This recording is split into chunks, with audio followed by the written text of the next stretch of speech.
Well, good morning, everybody, and welcome to Banff, and welcome to Banff National Park.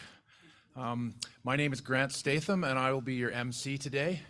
I hope you've all been enjoying your stay in Banff, with beautiful views out the window here from the Kinnear Centre.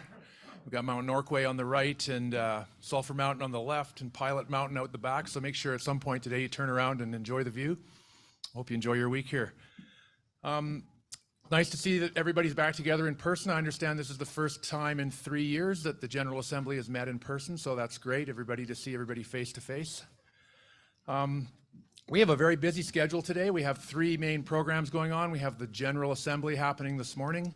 We have a Climate Change Summit happening in the afternoon, and then we have the awards ceremony at the end of the day.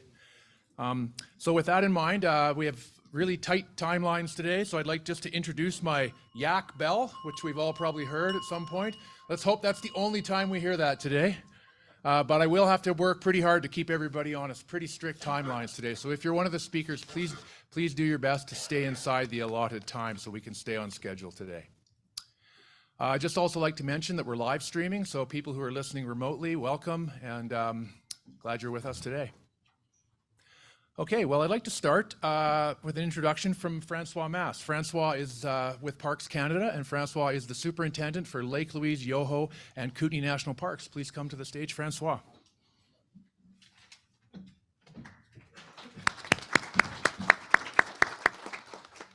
Bonjour, bienvenue à Banff. C'est un réel plaisir d'accueillir la communauté de l'alpinisme dans le parc national ici. Welcome to Banff. Thanks very much for coming over. It's a real pleasure to have the mountaineering community with us today in the park. As Grant said, I'm the superintendent for Lake Louise Yoho Kootenay field unit. So that's covering a lot of ground in this neck of the wood, and it's truly outstanding. So I really hope that you're enjoying the scenery here, but also that some of you are going to take an opportunity tomorrow to go take a peek at Lake Louise. It's fantastic. I'd like to start with acknowledging that Banff National Park is within the present-day territories of the Treaty 6, 7, and 8 First Nations, as well as the Métis homeland. The lands and waters of Banff has been used for millennia by Indigenous people for sustenance, ceremony, trade, and travel, and I'd really like to thank them for their continuous stewardship and for sharing the land with us. If you could please go to the next slide. Thank you. So Banff National Park, that's a 4-season destination. It's extremely busy, and to make sure that there's high quality and safe climbing and mountaineering opportunities available in the park, we're working very closely with the Alpine Club of Canada and the Association of Canadian Mountain Guides. The Alpine Club of Canada is managing and taking care of a series of huts and hostels in the park. That's a key piece of infrastructure to allow people to enjoy the mountains safely. And we're working very closely with the Association of Canadian Mountain Guides to ensure that there's guiding standards that are really, really top-notch in the park. One thing that I'd add to as well is that we're very fortunate that in the parks team, we have a number of ACMG guides working with us. And among those, Grant is just outstanding. So please stick around for the ceremony at the end of the day. There's fantastic stuff that these guys are doing, so it's worth celebrating. One thing that I wanted to spend a little bit of time on today that I was asked to talk about because there's a climate summit this afternoon is just to give you a bit of a teaser on climate change and how it's influencing the work of our staff in the park and how it's affecting the ecosystems. So if we could please turn to next slide. Climate change is very much on the mind of Parks Canada. It's one of the key strategy in the new park management plan that was just approved. So addressing climate change, of course, not creating climate change. We're expecting it's going to have broad impacts and interact on other factors at the ecosystem level, creating changes throughout the park. One of our primary tools to understand is the ecological integrity monitoring. So it's not just about being reactive and looking at the glacial features changing. We are actually seeing staff on the ground year-long doing monitoring of key species and key ecological environments so that we can spot early on the impacts of climate change. Monitoring, we're doing different monitoring on 3 different ecosystems, and of course there's forests, freshwater, but the Alpine is a key one in the park here. And as you can see, the folks that are doing the monitoring, we're leveraging sensors. So we have remote cameras. We are using drone and satellite imagery. We're also using auditory sensors. So we have microphones in the landscape picking up the noises made by birds and bats. But we're also relying on old school folks on skis, horseback, and hiking throughout the park to go and pick up tracks and do actual direct observation of wildlife. If we could please go to the next slide. Of course, another key thing is glacier monitoring. Parks Canada is directly monitoring glaciers in Revelstoke Glacier, Jasper, Kluane, and Ewituck National Parks. Here, we are very fortunate to count on a very robust partnership with researchers. There's Mark Edney from Environment and Climate Change Canada, as well as John Pomeroy, a famous professor from the University of Saskatchewan. They're doing fantastic work monitoring glacier in the Banff National Park, and the Parks Canada is supporting them through a number of activities. So we're very, very fortunate to be able to count on these folks to keep a close eye on how climate change is influencing the glacial landscape in the park. Next slide, please. And finally, one place where the impacts of climate change become very acute and very visible is when it starts impacting the mountaineering community, and especially the infrastructure that we're relying upon. So the most evident has been the Abbott Pass hut, which unfortunately, after a lot of efforts, we have not been able to save from the damages brought about by climate change. So I'm going to keep this very short here because there's an entire case study that we'll be discussing this afternoon. So I just want to put this up as a little bit of a peek preview at the climate change talk this afternoon. So we're going to cover that in more detail, but just want to flag that climate change can have an impact all the way from broad ecosystems and down to very tangible, very specific assets. It's throughout the park, it's influencing the people, it's influencing the animals, it's influencing the flora as well. So it's a key piece that we are keeping an eye on within the park. So with that, I'll stop, and I wish you all very good proceedings, and thanks again for coming to Banff.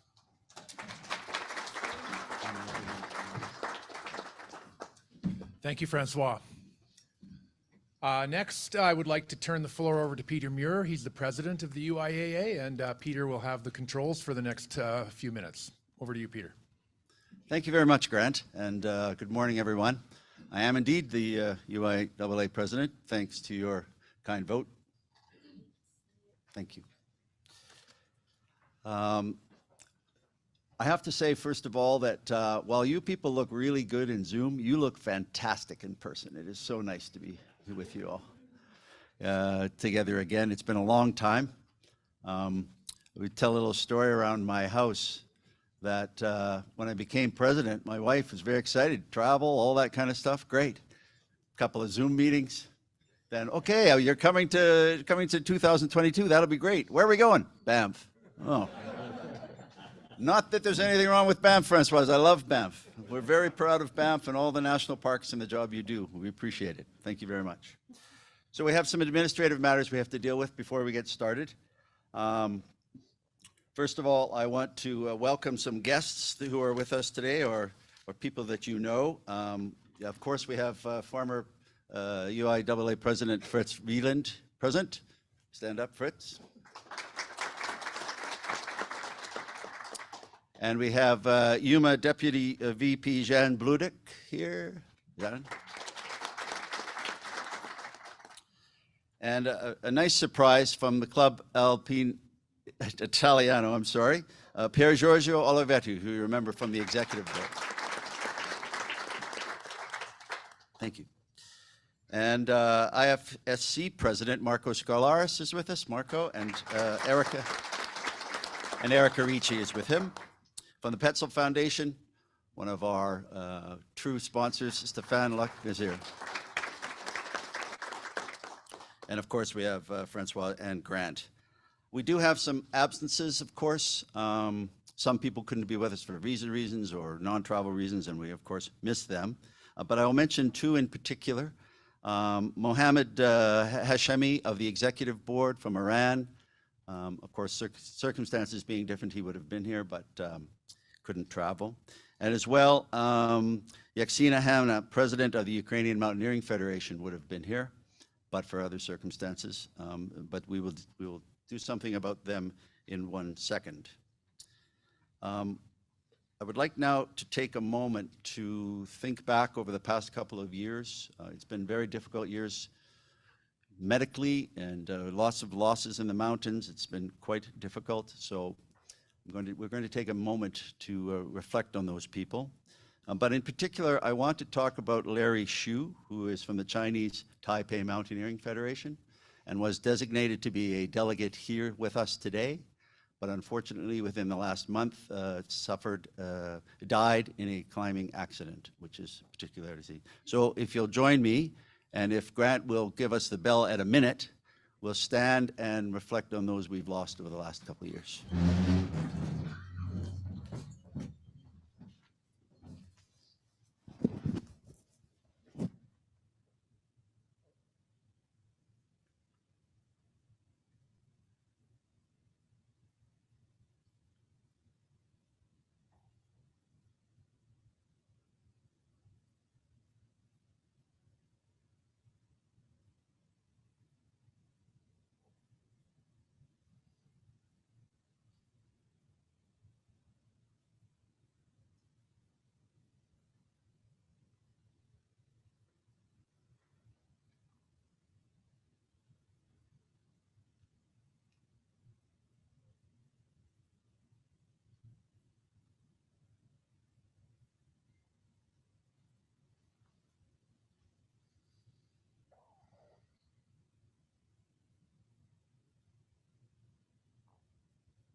Thank you.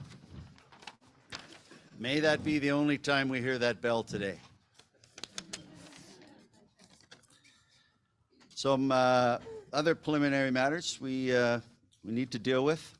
Votes and how they apply. You will have been given a package, each federation. If you are a full member, you'll be given a package that contains a, what did I do with it? A yellow general issues card. So on general matters, that'll be the card you use. If you don't have a yellow card, you're not a full member, you're an associate member, in which case you will be given a green card for voting on financial matters.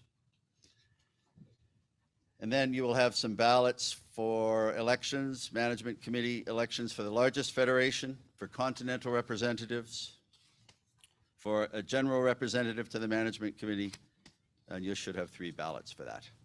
And then, should we need another secret ballot, you will have another.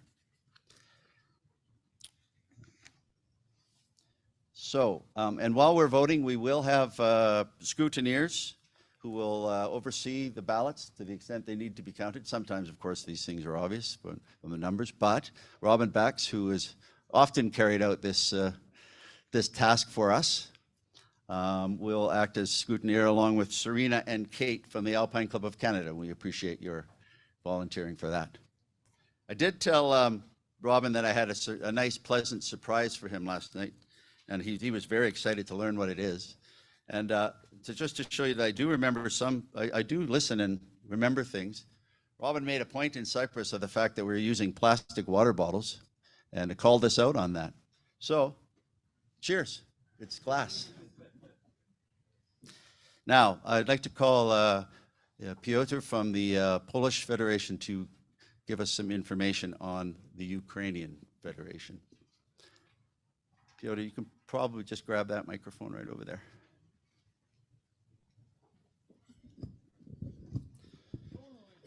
Oh, sure. Yep.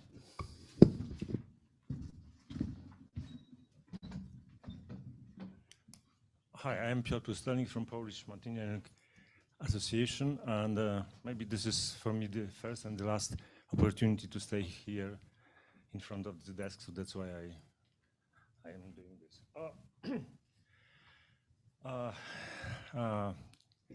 Let me control my nerves, because I'm not professional speaker, and I'm not This English is not my native language, so I use the sheet of paper. Mr. President, ladies and gentlemen, delegates, thank you very much for the opportunity to present you our initiative and our activities for the young Ukrainian climbers. And thanks to God, Mr. Skolaris is also with us, so thank you very much. Since the beginning of Russia's invasion to Ukraine, about 5 million war immigrants, mainly women and children, have crossed Poland's border. Among them were practically all sport climbers, girls and boys, along with mothers, sisters, and grandmothers. As a climbing community, union, and other people of goodwill, we started organized help for them. They needed all, and most of all, what they had left behind: homes, activities, and continuing, for example, playing sports. We did it for them by the forces of many people of goodwill, and we will continue this. These young Ukrainian athletes lived in Poland, studied, trained, and competed in all possible sport competition. They have achieved many sport successes in European Cup, World Cup, European and World Championship. I think that thanks to this, these brave children had at least a substitute for normality, although in reality there is still a long way to normal. We help them and we will continue this help. This is our moral obligation. In face of human tragedies, and the war is a drama, you cannot remain indifferent. We do not expect anything from you delegates, here and now. But when you return home and read our appeal calmly, it will be sent for you, of course, because there's no time to present all what we are doing for the Ukrainians. I believe that you will find a way to support us in our further effort to support our young friends from Ukraine, because they deserve it. Finally, at the end, I will quote the words of the Professor Bartoszewski, the architect of Polish-German reconciliation, who always used to say, "It's worth being decent." Thank you very much, ladies and gentlemen.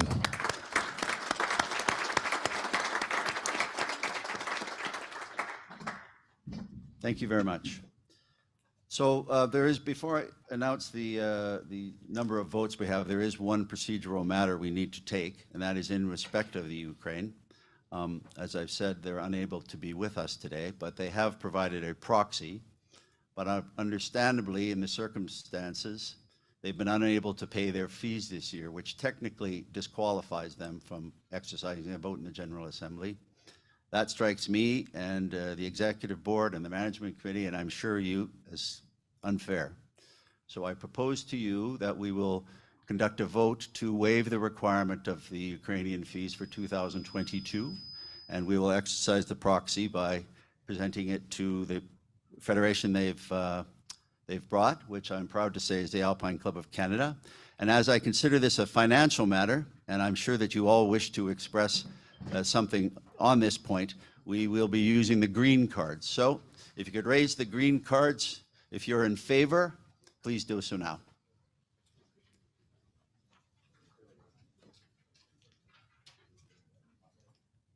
Is there anyone opposed?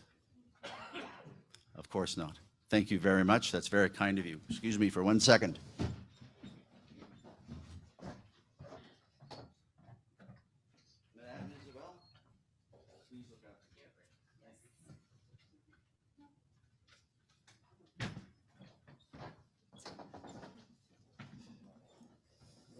Okay, with that, we have 45 members present, with including 13 proxies, representing 37 countries. For general matters, that is a number of 30, so a majority is 20, two-thirds majority is 26, and a 75% majority is 30. The latter two of those I don't believe we'll need today. Financial matters, there's 172 ballots, so a majority is 87. And I will give you direction as to which card to use as we come to each vote, or the person conducting there will be some others conducting some. So with that, let's move right into the approval of agenda, which is a general issues matter.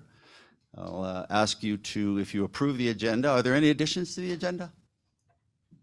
Not seeing any, I'll ask you to approve the agenda using the yellow card and hold it up high so the scrutineers can see it.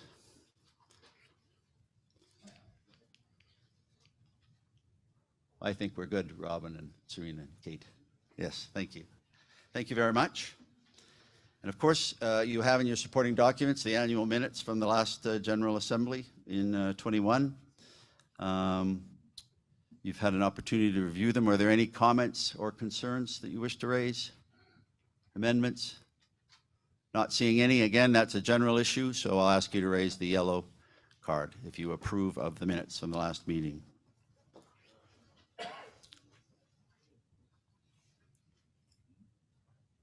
Again, we look good. Thank you very much. That is approved. So now I'll give you a presidential report, and I'll be frank. I've written it out, and I'm only going to cover the high points to you verbally, because in the interest of leaving time for the very many topics that we have, it'll be in the supporting documents when you look at them in a day or two. But I'm going to be as brief but as thorough as I can. So I'm going to present you a short summary of the projects, plans, changes, improvements. I hope you find them to be improvements that will be made. Later in the day, you'll get more detail on them, and they're among the supporting documents. But first, I have to note my thrill that this, the first in-person General Assembly and the middle one of my term, I guess, is presented both in person and in my home country by my own mountain club, the Alpine Club of Canada. Of which I'm very proud. In fact, I'm a little boastful. I just got in the mail a 35-year pin as a member, so thank you, Isabel. So I do give a special note of thanks to Isabel. For those of you who don't know, Isabel just became the president of the Alpine Club in May, and the Alpine Club was formed in 1906, and she is our first female president.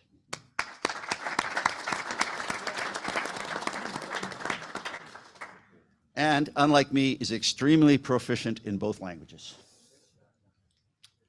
So, your Management Committee and Executive Board have moved diligently, and I would say courageously, in some things, on projects, programs aimed at advancing member instructions, your member instructions to us, the strategic plan of 2021-24, and the general goals underlying its 3 pillars of sport, safety, and sustainability. As you know, the plan also contains 7 general areas of improvement of working towards improve the internal processes of the UIAA. You will recall that I believe that internally we required some attention to those processes, and the Executive Board in particular has been working hard through those projects that it's set out for them and have taken some very important steps. From the Finance and Audit Committee, from which you hear from later under the guidance of Francoise, they created a number of standard operating procedures, which in many ways reflect what has been traditional UIAA practice, but never really codified and I wouldn't say misunderstood, but requiring explanation that should be easier now, I think. In other words, they filled the gap of some, I call it transparency or clarity in the financial statements, and I'm sure you'll find them much easier to understand with the work of Francois and her team.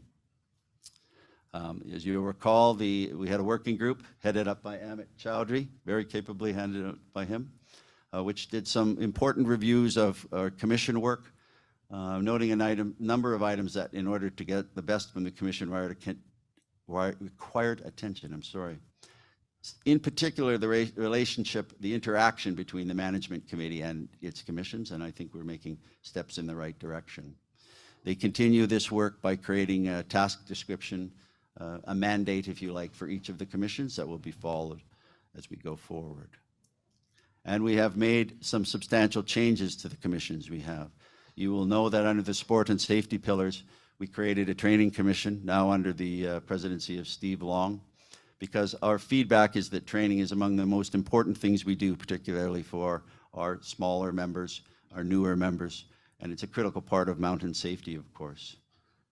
This has led to the appointment just yesterday of new commission members dedicated to assist Mr. Long in his goal to provide training to any and all members that ask and standardize issues. We also took the legal panel and created a legal affairs commission in order that it be more readily available as a consultative body to all commissions, the management committee, and the executive board. And of course, you'll have heard we've been taking big steps in ice climbing. I'd had some concern for some time during my time as the management committee member and executive board member that ice climbing hadn't developed as I might have expected, or in a manner with which I'm familiar with other sports. So my optimistic plan was to create a ice climbing working group to act as an advisory capacity to from the management committee to the commission.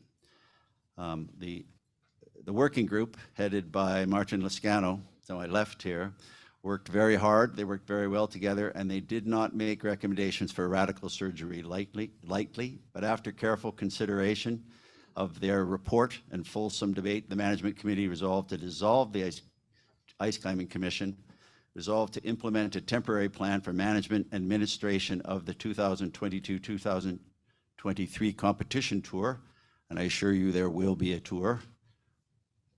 I guess I should say subject to COVID, but I don't really like saying that anymore. Mandated the working group to present a plan to the management committee for renewed development. In Canada, we have a saying, if you find yourself in a hole, stop digging. We're not stopping ice climbing, we're just regrouping a bit. And I'm confident that in the future, we will move to a program that we are justifiably proud, and appreciate your patience and help. The working group is looking for people to help them, and if you feel you have interest and skills in that, please make it known to them, and they will bring it to the management committee for approval. Unsurprisingly, the work under the safety pillar continues to be a strength of our organization. Both the Safety Commission and the Medical Commission increase their work on safe passage.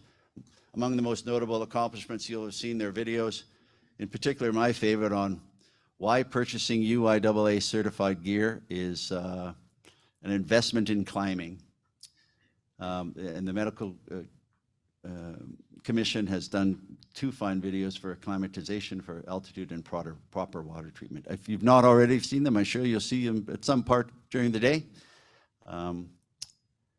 And I also hope you're able to participate in the Medical Commission's highly successful Women Going to Altitude conference held in Switzerland this September. If not, I highly recommend it to you on YouTube and other social media. It's definitely worth participating in. And of course, the sport that we love is under threat, both in manner of practice and in some respects practice at all, by the global challenges presented by climate change. As climbers, indeed, as citizens of the world, we're called upon to do what we can to meet this challenge. No less must the UIAA itself ensure that its activities, while maintained to be as effective as possible, are exercised in a conservation orientation. And I consider that to be a wise use of that of which we've been blessed in the world. It was for this reason in 2022 I asked the EB to create a climate change task force, co-chaired by me and Dr. Caroline Adler, head of the Mountain Protection Commission, and made up of significant members of the Management Committee, the Mountain Protection Committee members from other commissions, and other participants. This climate change task force will look initially at our organization's own practices for footprint reduction, as well as consolidating resources and good practice for the benefit of the members. Later in the program, you'll hear more about the work done so far and what's planned for both this afternoon and into the future. One of my goals as president, as I told you, was to diversify our memberships, particularly in South America and Africa. And in the meeting later today, you'll meet new member candidates from South America and from India.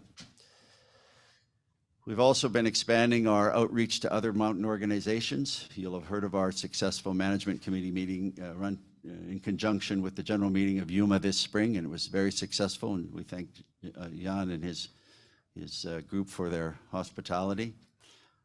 I've also been begun to rebuild some relationship with other international climbing organizations. It's my view that we have much in common time has passed, and it's time now to look out and see how we might explore cooperation and better communication with those organizations. And for that purpose, in a few minutes, when I'm finished, I'll ask Marco Scaleras, president of the IFSC, to bring you greetings. I had also invited Regila Mayur, president of the ISMF, recently re-elected, I understand, but unfortunately, they're unable to join us today. And it'll be a particular pleasure in a few minutes for me to reintroduce to you, following this presentation, Pier Giorgio Olivetti, international representative for CAI, and former executive board member. We're very pleased to have all of you here, and we appreciate it. Communications comes up later on the agenda, but I thought I would just include quick comments here to, again, allow for other time for other things to be covered. As you know, I think you'll see that there's been a big improvement in our communication platform. We have a communications working group headed up by Peter Bourne and Nils and Lodi Becker. Peter and consultants continue to work on an updated website. You may have seen some preliminary views of that. But I note here that we also have a very much improved monthly newsletter. And many of you, but not all of you, have taken the opportunity to send things from your federation to Peter for inclusion. By doing so, you do two things. Number one, we hear, most importantly maybe, we hear more about you. And number two, it makes Peter's job a lot easier than surfing the web looking for interesting things. So I encourage you to do that. All of this activity does have its challenges, not the least of which is our human capacity. In the days following the General Assembly, the Executive Board will begin to review office capacity and staffing along with Nils in order to ensure our projects have the support they need while being fundamentally advanced by members of the commissions. This work, as I said, will begin after the General Assembly. In addition, I've asked Vice President Zola to begin a review of our election process, not the procedures in the articles themselves, so much as the information we provide to candidates, nominating federations, and others, so that the expectations are clear on all sides, what it means to be, for example, a member of a commission.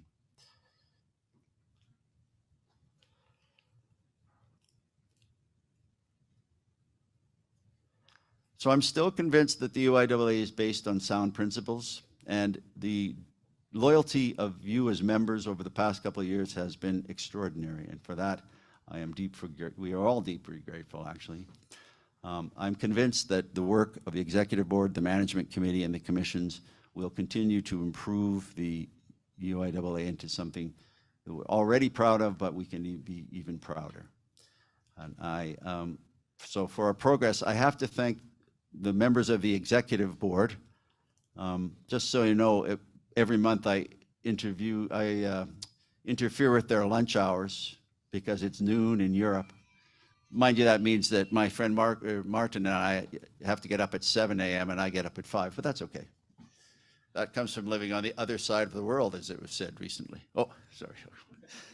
I also want to thank the Management Committee for its continued hard work. And of course, I want to thank our staff. They're much overworked, but they're very dedicated and extraordinarily competent. And I would say that we're lucky to have them. Thank you. That is my report. And if you would be so kind to approve it, then you can vote in favor with a general issues card.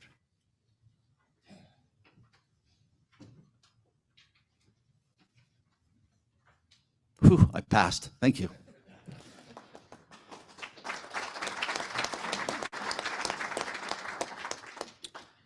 And I'm now going to turn over the proceedings to Amit Chowdhury, who will give you a summary on the Executive Board working groups. Amit, do you want the stand or just the microphone?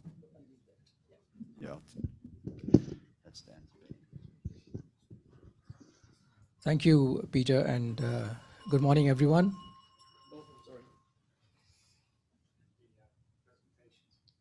Oh, I think you skipped something. Oh, I'm sorry. Hold it. I'm so sorry.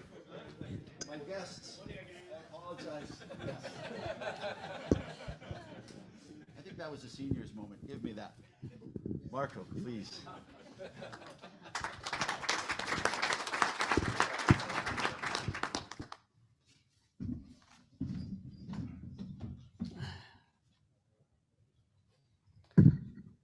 Dear President, dear delegates, dear friends, thank you to President Peter Muir for the opportunity to address you today. It is great to see so many familiar faces in this house.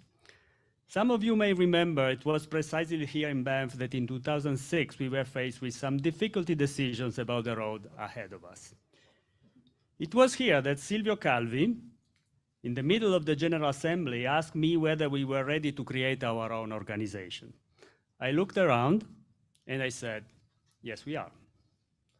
As adults, we have learned that with any separation comes a degree of pain. This is often accompanied by the awareness that nevertheless, it will be best in the long run, but only time can tell. And time did tell.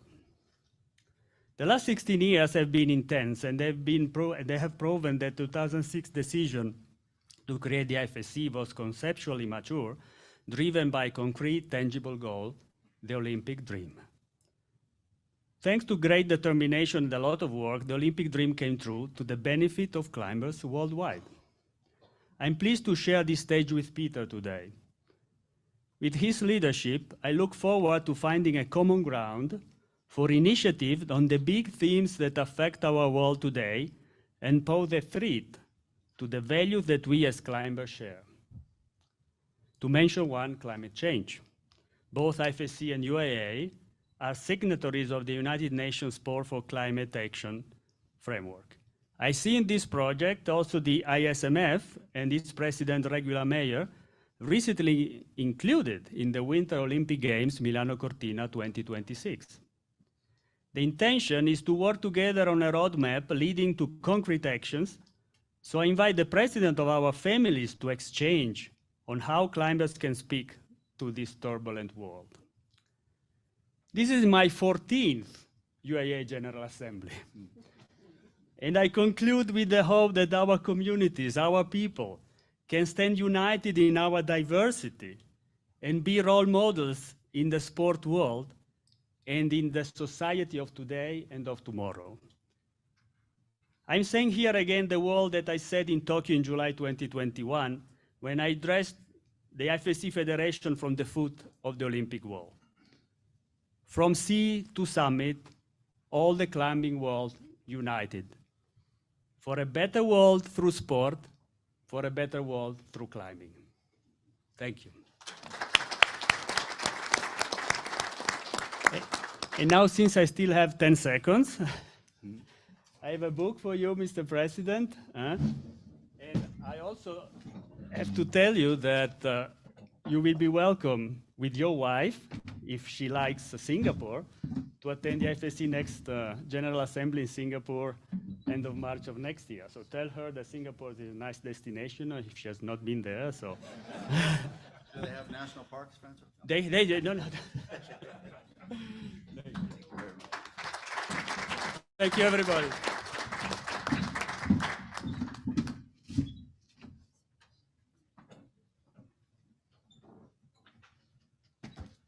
And now, it's my pleasure to introduce to you Pier Giorgio.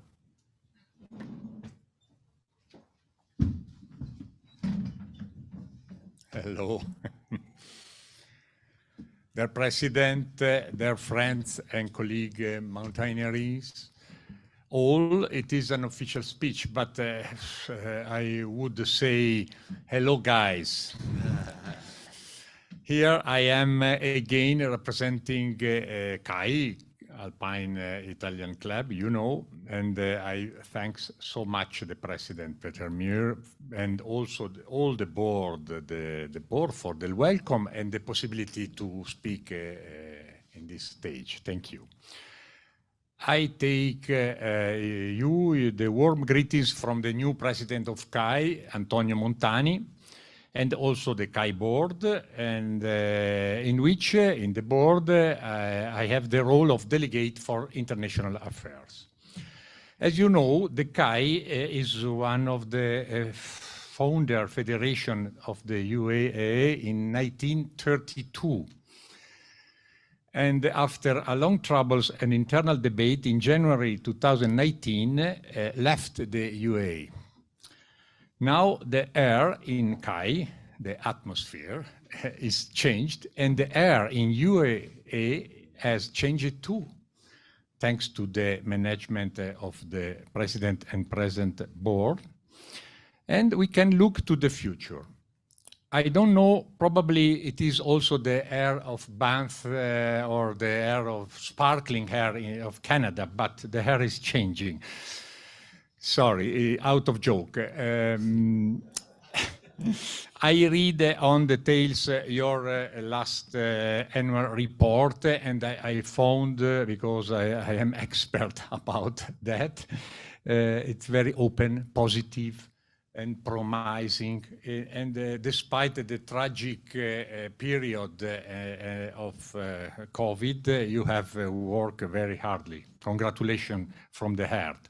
Today, together, we can look to the future. So, we are ready, in short, to return to the family, coming back through the main door with everything, our enthusiasm of Italians, and the specific and technical weight in all sectors that we bring as a dowry. Now, it depends on you. We are ready. You will decide. Of course, no more, please, verticalism and confusion between purpose and means, not between a company and a World Association of Associations. Thank you, trust. Thank you to your trust in the past. I was treasurer for more or less 5 years in UAE. Therefore, I say that financial and economic problems can be solved, but certainly not by selling our soul or to one or to other sponsor, as happened in the past. I can also be in good faith, okay? But we are looking to the future.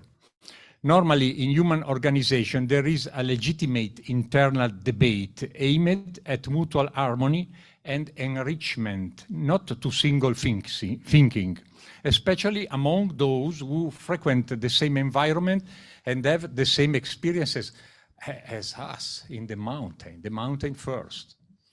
So, I am very happy to take this message to the Assembly of UAE. Now, the ball is in your part, and you have to decide if CAI has to come back or not, time and modality. We are right with the CAI board and president to formalize in the way that you explain us as soon as possible. Thank you for us, for all, for your very good opportunity. And I say goodbye from CAI.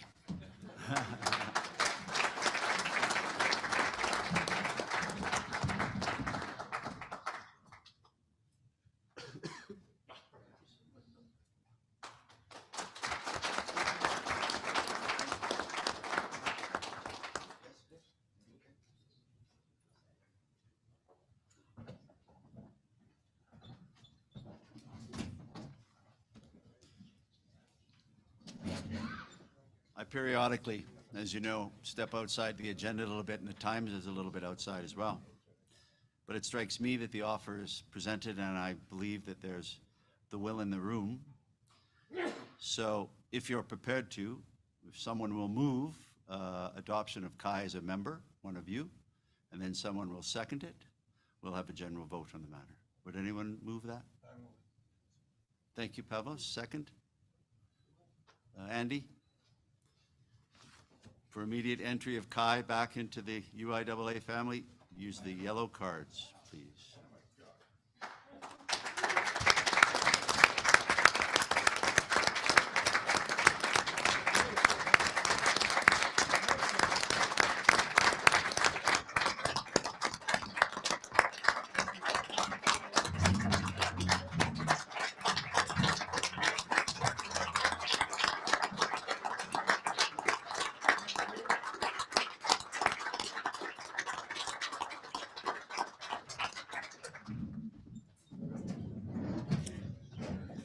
Pierre, may you pass on, Pierre Giorgio, may you pass on to your board and all your members. Welcome home. So now, we can go to Amit. We've kept you waiting, but for good purpose, it appears. Thank you, Peter. That was a really wonderful moment. And welcome back, Kai. And good morning once again to all of you in this wonderful setting. I'm happy to have chaired the Commission's working group along with my executive board colleagues, Zola and Martin.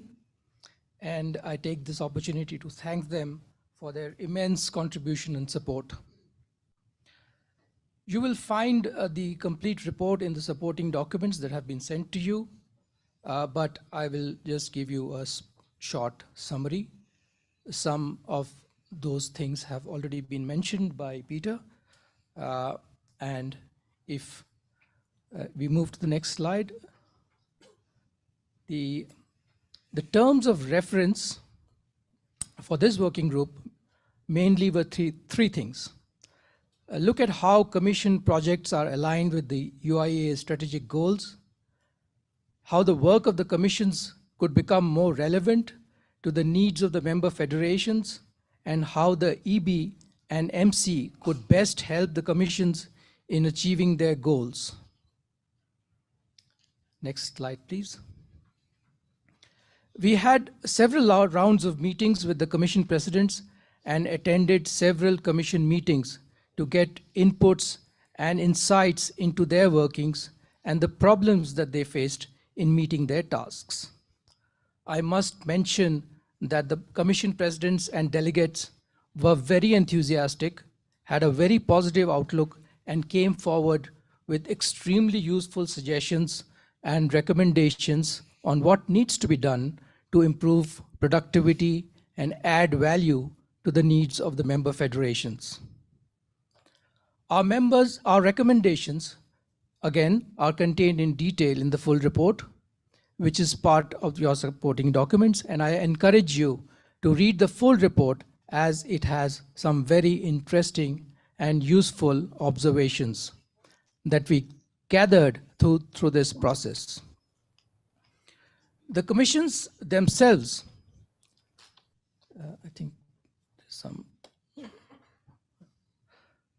the Commissions themselves, along with the EB and the MC, have taken the report very positively, and I'm happy to report that many of the recommendations, as you have just heard, have been implemented. For example, in general, we found that there was a need to improve communications, whether it was between the Commissions and the EB, MC, or the Commissions and member federations. And you would have noticed how this has been addressed through much better coverage of the Commissions in the newsletter and articles that appear on the website. Commission projects find greater visibility through periodic updates on the website and through the newsletter. In order to align with strategic goals, we have started preparing task descriptions for each Commission, and now this becomes a reference document for Commissions to plan their projects and future tasks. Next slide, please. Some of the specific recommendations, such as projects to review declarations like the Tyrol Declaration, are now being addressed by the Mountcom. On the recommendation of the Commission's working group, 2 new commissions, that is the Training Commission and the Legal Affairs Commission, have been created. You will get to hear detailed reports about these in the next agenda item today. An ice climbing working group was set up, and you will also get a detailed panel discussion later today, perhaps after the coffee break. Next, please. Lastly, I'm happy to report that all the task descriptions have been completed, except for a couple of them, which are work in progress, and we will shortly cover all these task descriptions. With that, I conclude my summary of the work done by the Commission's working group in the last 2 years, and hopefully we will be able to wind up this working group in the next couple of months and move on to other topics. Thank you very much.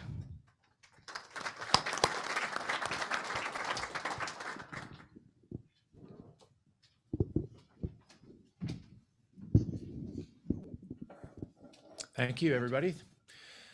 Okay, we move on to the next section of the meeting, which is the commission reports. We're going to do this in 3 different panels where we'll be inviting up the leads of each commission to sit here, and we'll do a question and answer session, and we'll do this in 3 panels, please. So if I could ask the first panel to come up, and we're going to play a video from Clara, who is unable to make it. And so I think that's going to play in the background as the other members come to the forward, please. So could I invite Carolina, Peter, Steve, and Pavlos, and Jane Carney to come up and take your seat on the stage, please. And Joseph, I think Joseph Klenner is also going to come up, please, to get one more seat.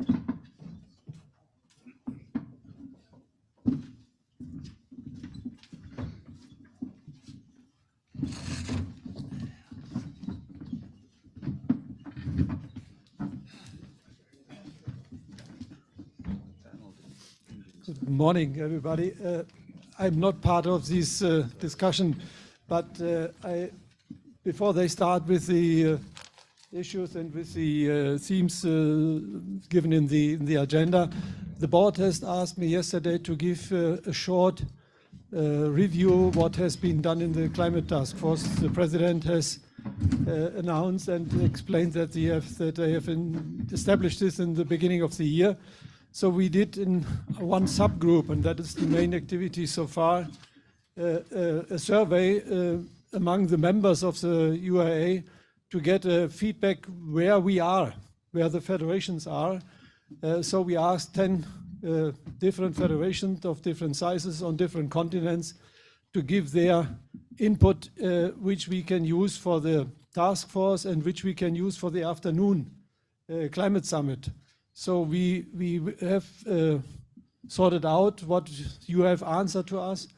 We have given this to the preparation of the climate summit in the afternoon, and we will discuss with you what we have found so far and what your additional ideas are, so that we can continue our work on this, I think, most important challenge for the future, because you have seen the pictures from the national park. We have the same in the Alps. We have the same in the Himalayas, all around the world. And now we are asked to take action on those areas where we are responsible and where we can do something. So that's the beginning of a long-term initiative within the UIAA, and I'm glad that we are a large group. Especially Carolina and Peter, as the chairs, they have motivated us to start our work, and we will then continue later in the afternoon. And the management committee decided yesterday to set up a small, very good, motivated and keen working group to work on this, and I'm glad to be part of this group in the future. So let us discuss in the afternoon, and now I leave to the people as set out in the agenda. Thank you.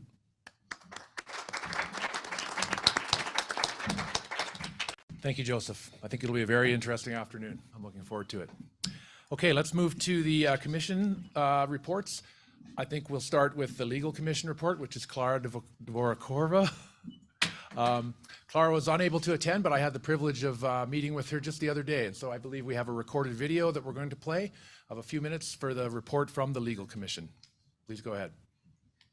Hello, I'd like to introduce Clara Dvorakova. Clara is the president of the UIAA Legal Affairs Commission, and unfortunately, Clara could not be with us today, so she's prepared a short video with a few answers to some questions. Welcome, Clara. Hello, Grant. Hello, everyone. I'd like to start by asking you first, please, what is the role of the Legal Affairs Commission? Legal Affairs Commission is a body whose goal is to support the UIAA bodies in the realization of their projects. And generally, the tasks received concern assessing whether some UIAA activity is legal and or whether UIAA work is well protected or could be better protected. These are the tasks which we usually receive. However, I want to warn you that LAC cannot play the role of the UIA attorney. First of all, it is because we do not have any liability. And practically speaking, there is no Swiss lawyer in the LAC these days, which is a pity because the UIA is an association under Swiss law, which means that very often we can't help. Okay, thank you. Maybe could you please tell us about the main project of the Legal Affairs Commission? Well, LAC now has a project of its own. It's called Mountaineering Case Law Database. And firstly, it has to be said that it's not a database of accidents. It should be a public database of judgments related to the accidents in the mountains and climbing facilities all over the world. LAC is continuously collecting the judgments, and currently we moved forward and we are inserting the judgments to the template with the standard categories of information. Together with UIAA office, and thank you, Stephanie, for that, we are now finalizing also the technical specification for the IT to work on the database.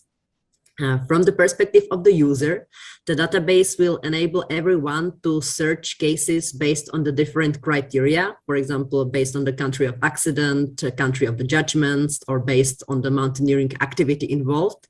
And further, when you find the judgment, you will be able to read the summary of the judgment, comments from the LAC, as well as the original text of the judgment were accessible. Only authorized members will be allowed to insert the case to the database. However, the national associations, climbers, and general public are already now motivated to report the case to the LAC so that after the authorization, it can be reported in the database.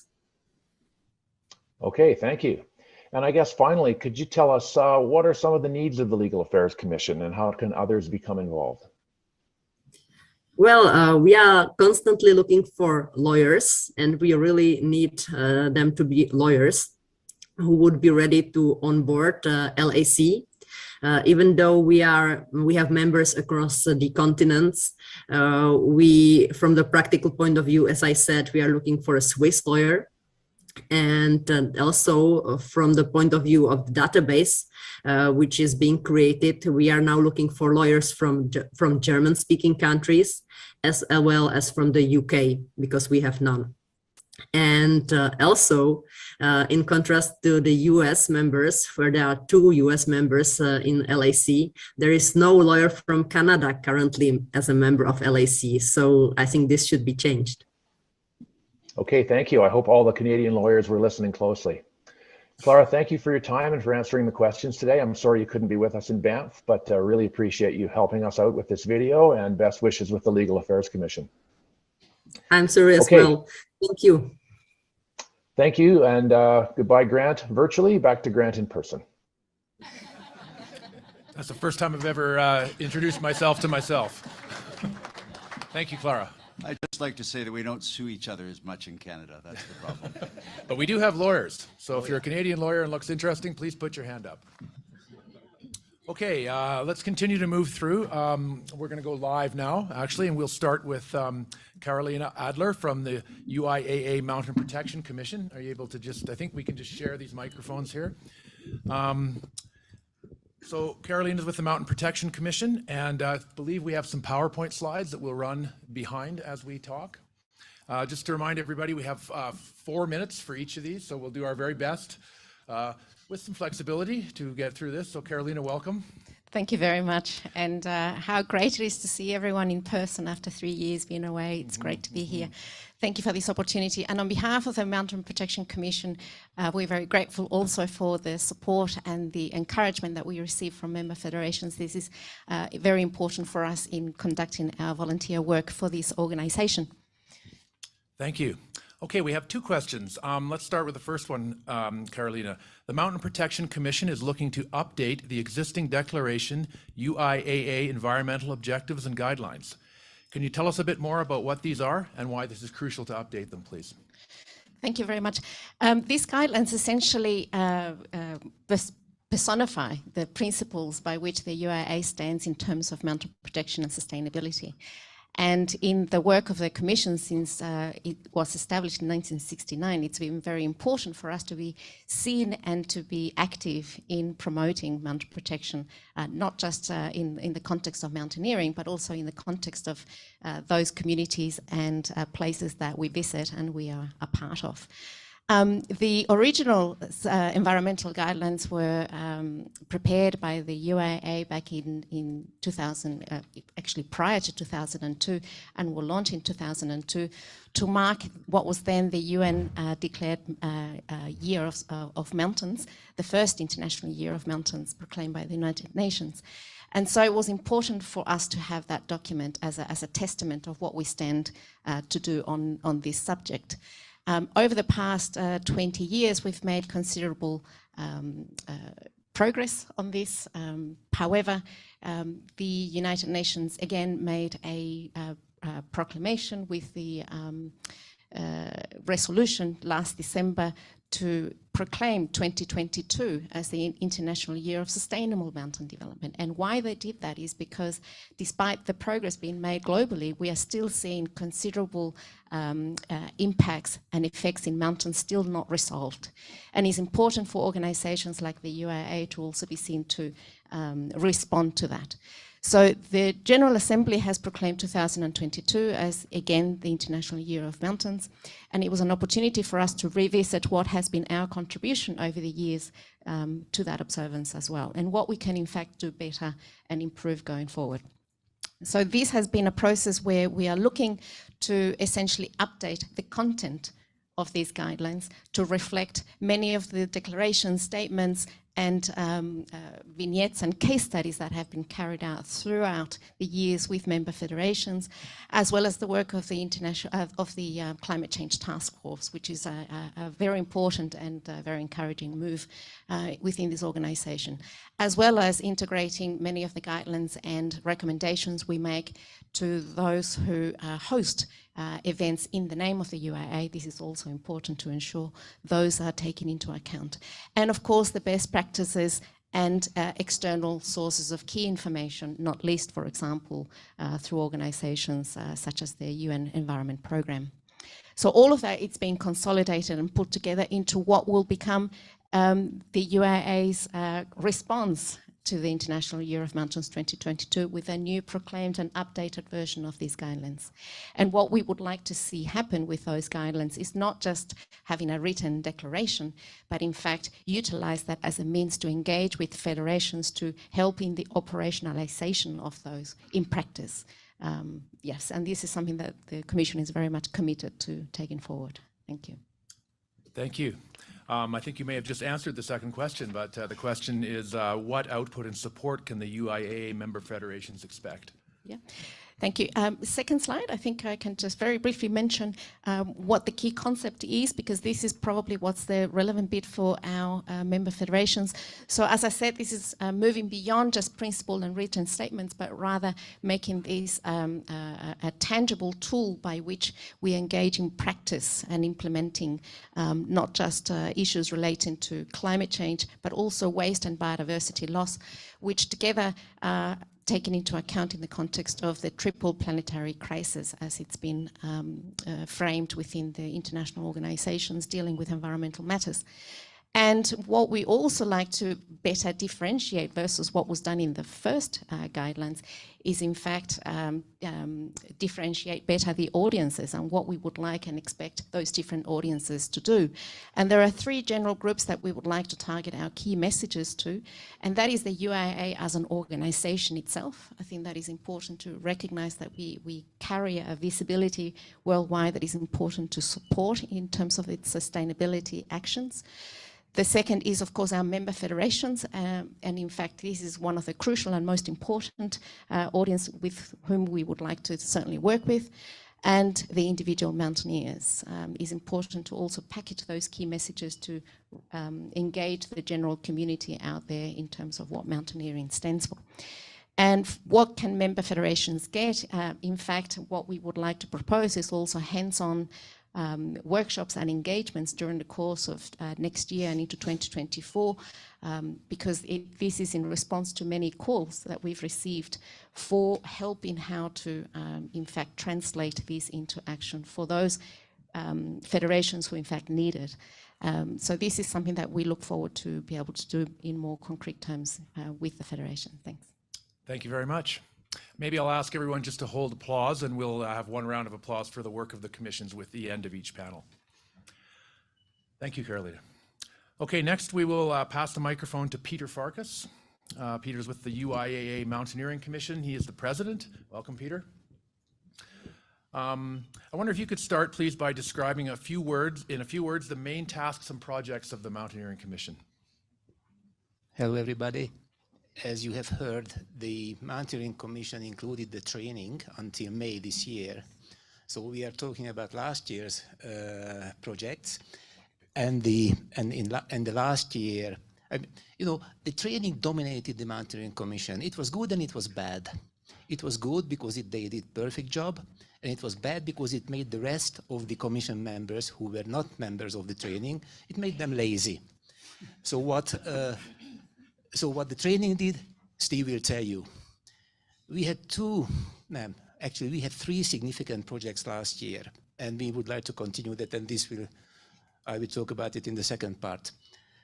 MWI, you have all heard about it, Mountain Workers Initiative. It has a very noble goal. It was initiated by an American guy, and the aim of this project is to improve the conditions of the mountain workers globally, and we were to develop guidelines, generic guidelines that could be adopted by all countries where such guidelines are necessary.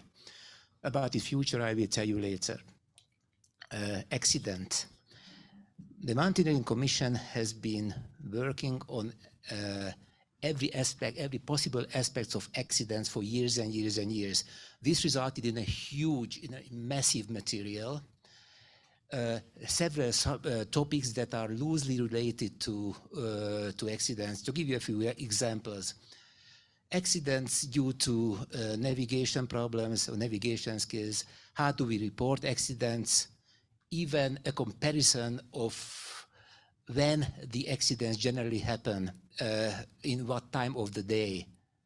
So it's a very broad subject, and there's a lot of individual topics that we would like to channel, and now there's an opportunity to compile them and to channel them into a specific to serve a specific purpose. So, and the third one, the most important one, I think the most important one, is the revision of the Tirol Declaration. Maybe I shouldn't say revision, because what we did was not a revision. We just added a new annex to the Tirol Declaration. Why do I think it's so important? UIAA is a factory of declarations. In the last 21 years, since I've been in UIAA, we have created countless numbers of declarations. Can anybody tell me what the RGO's charter is? I guess not, okay? And if I mention all the other charters and declarations and statements, you won't be able to tell what they are. There was one thing which made a real impact on mountaineering community. It was the Tirol Declaration, and it's not a UIAA. UIAA was represented by the Mountaineering Commission in the preparation of a Tirol Declaration. But UIAA is great in having a lot of knowledge, a lot of experience, but we have to convey it to the world. And the Tirol Declaration did it perfectly. We would like to review it. Thank you, Peter. We have time for one more question, and the question is, providing support and advice to member federations and to the global climbing and mountaineering community is one of your commission's main tasks. Can you give us some examples of topics covered in recent years and topics that you plan to address in the future, please? I would dispute the statement that this is the main task of the Mountaineering Commission, because giving advice to the member federations is the task of all commissions. And you give advice when you are asked for an advice. You don't knock on the doors. You want some advice? You want some advice? So I think the best way to give advice is through training, and that's what the Training Commission does. And so what we do is we will work together in this new cross-commission project, which is about the accidents, and where we can provide all the material that has been collected over the years. We really want to review the Tyrol Declaration because it was prepared 30 years ago. And in these last 30 years, you know, things happened, things have changed. Commercialism, you know, the commercial mountaineering has grown. The role of gender, the role of women in mountaineering is not mentioned in the Tyrol Declaration, and so on. There are new disciplines like canyoning. So you know, there are things that I think have to be, so a facelift has to be given to the Tyrol Declaration. MWI, it's a noble thing, but we need money to do that, and we don't have that money. So it's a big question mark to me. And the other thing with what we will do, the impact of climate change on routes. Not only on the grading of the routes, but on the danger level of routes. I think these are the subjects we would like to focus on. And now, because we are shrinking, you know, the commission is maybe 1/3 of what it used to be. We will work more closely with other commission in the future. Thank you, Peter. Okay, we'll move along now, and we're going to work with the Training Commission now, and I'd like to introduce Steve Long, who is the UIAA Training Commission President, and along with Steve, I'd like to introduce Stéphane Lazac from the Petzl Foundation. Welcome, and thank you.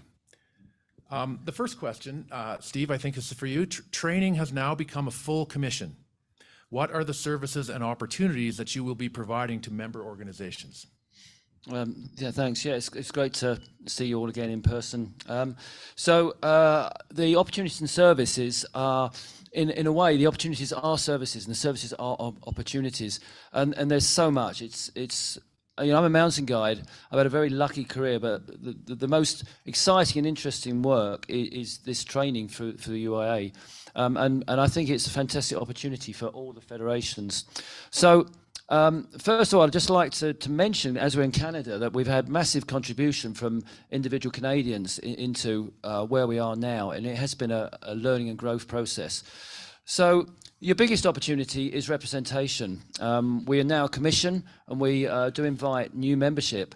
You know, we've already got, I think it's 11 or 12 members, no women yet. So let's have some diversity, please. So, you know, that would be great. Our summary of our work and vision is in that annual report, so please have a look at that. I'm not going to go into detail, but there's a lot of material there. What we do is we recognise governance in qualifications, and we provide tangible support for federations that are developing or improving their qualification programs. And that requires governance. We're more than just training. We're about how you become a qualified leader or instructor. We offer mentoring, and we offer train-the-trainer courses. Projects, for example, this year we've helped in Saudi Arabia, in Mongolia, in Malta. We have an ongoing project which I'm hoping to revisit next year in Ladakh, and also in Mumbai, Pune, near Mumbai.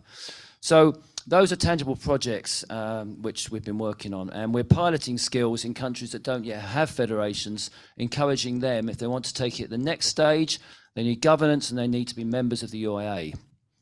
Countries such as Indonesia, Kenya, UAE. There's quite a lot here, isn't there? I'll just try and finish. The thing is, for heads of training, it's an opportunity for growth and development, and challenge your paradigms by meeting people from other countries who have different ways of doing things and different cultures. It's unbelievably rewarding how much you learn as a trainer and can give back to your country. Yeah, as I say, please do get more of you involved. So that would be great. And finally, our plan looking forward is to create more learning resources, including videos, and we'll say a bit more about the handbook. But of course, resources need money.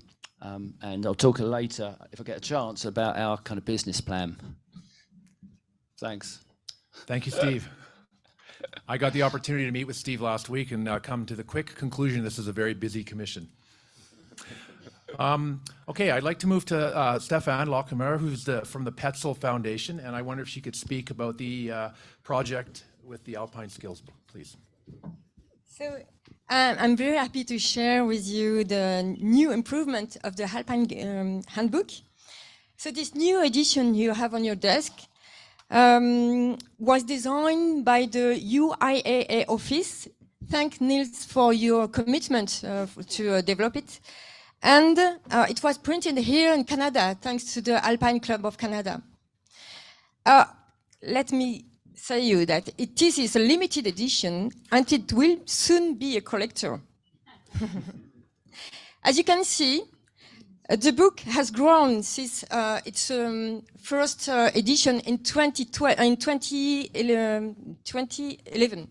So 10 years already. And it was already translated in 12 languages, thanks to all the federation and clubs who wanted to translate in their own language. So, yeah, question is, future plans? Future plans. Next, okay. So, future plan will be to split the summer handbook, so this one, which is quite big now, into a collection of books. You can see here that it will be, the first book will be the basic knowledge, which is the first part. The second book, the climbing and mountaineering. And the third book, canyoning. In fact, canyoning already exists, but it's only in French, actually. And we would like to translate it to English. So I'd like to ask you if you are interested to canyoning activities. Who is interested in canyoning activities here in this room? Could you tell me? Please. Yeah, 1, 2, 3, 4, 5, 6. Okay. So please come to me and we can discuss about this. So it will be the third book. And the last one, I know that you all wait for it. It's the Winter Handbook. Winter Handbook will be the book 4 about winter activities in the mountains, ski touring, snowshoes, dry tooling, ice climbing. Of course, we will also talk about winter risks in the mountains, such as avalanches. We launched a project 2 days ago with the Alpine Club of Canada to define the content. The Petzl Foundation will work on this subject in 2023 with the aim of presenting it to you for the next UIAA GA. We hope so. And something else, which is quite different, but I'd like to tell you a word on it. You should have received this on PDF. I send it to normally all the UIAA members. So please let me know if you didn't receive it. And if you want to read it on paper, I've got 3 copies here. So let me know. Thank you, Stefan. And thank you to the Petzl Foundation, and thank you, Steve. Being a Canadian, I like to hear about the Winter Handbook. We have a lot of winter here. As you can see, it's just beginning out there. We seem to be locked in winter here often. So, okay, for the last one on this panel, we'll move to the UIAA Youth Commission. And I'd like to introduce Pavlos Georgiados, who is the president of that commission, alongside Jane Carney, who is the vice president of that commission. Welcome. Chair of the working group. Yes. Sorry. No, don't want a promotion. Okay, demotion. Back to the chair of the working group. So thank you. The first question I have for you is, what are the Youth Commission's main objectives and the development goals? First of all, I would like to say to everybody, it's nice to see you all again after Cyprus. And physical meetings are actually much better than the computer. So let's go to the question. Youth Commission is targeting to make us more interaction with other federations and create youth camps all over the world. But we also trying to develop youth camps under the Youth Commission.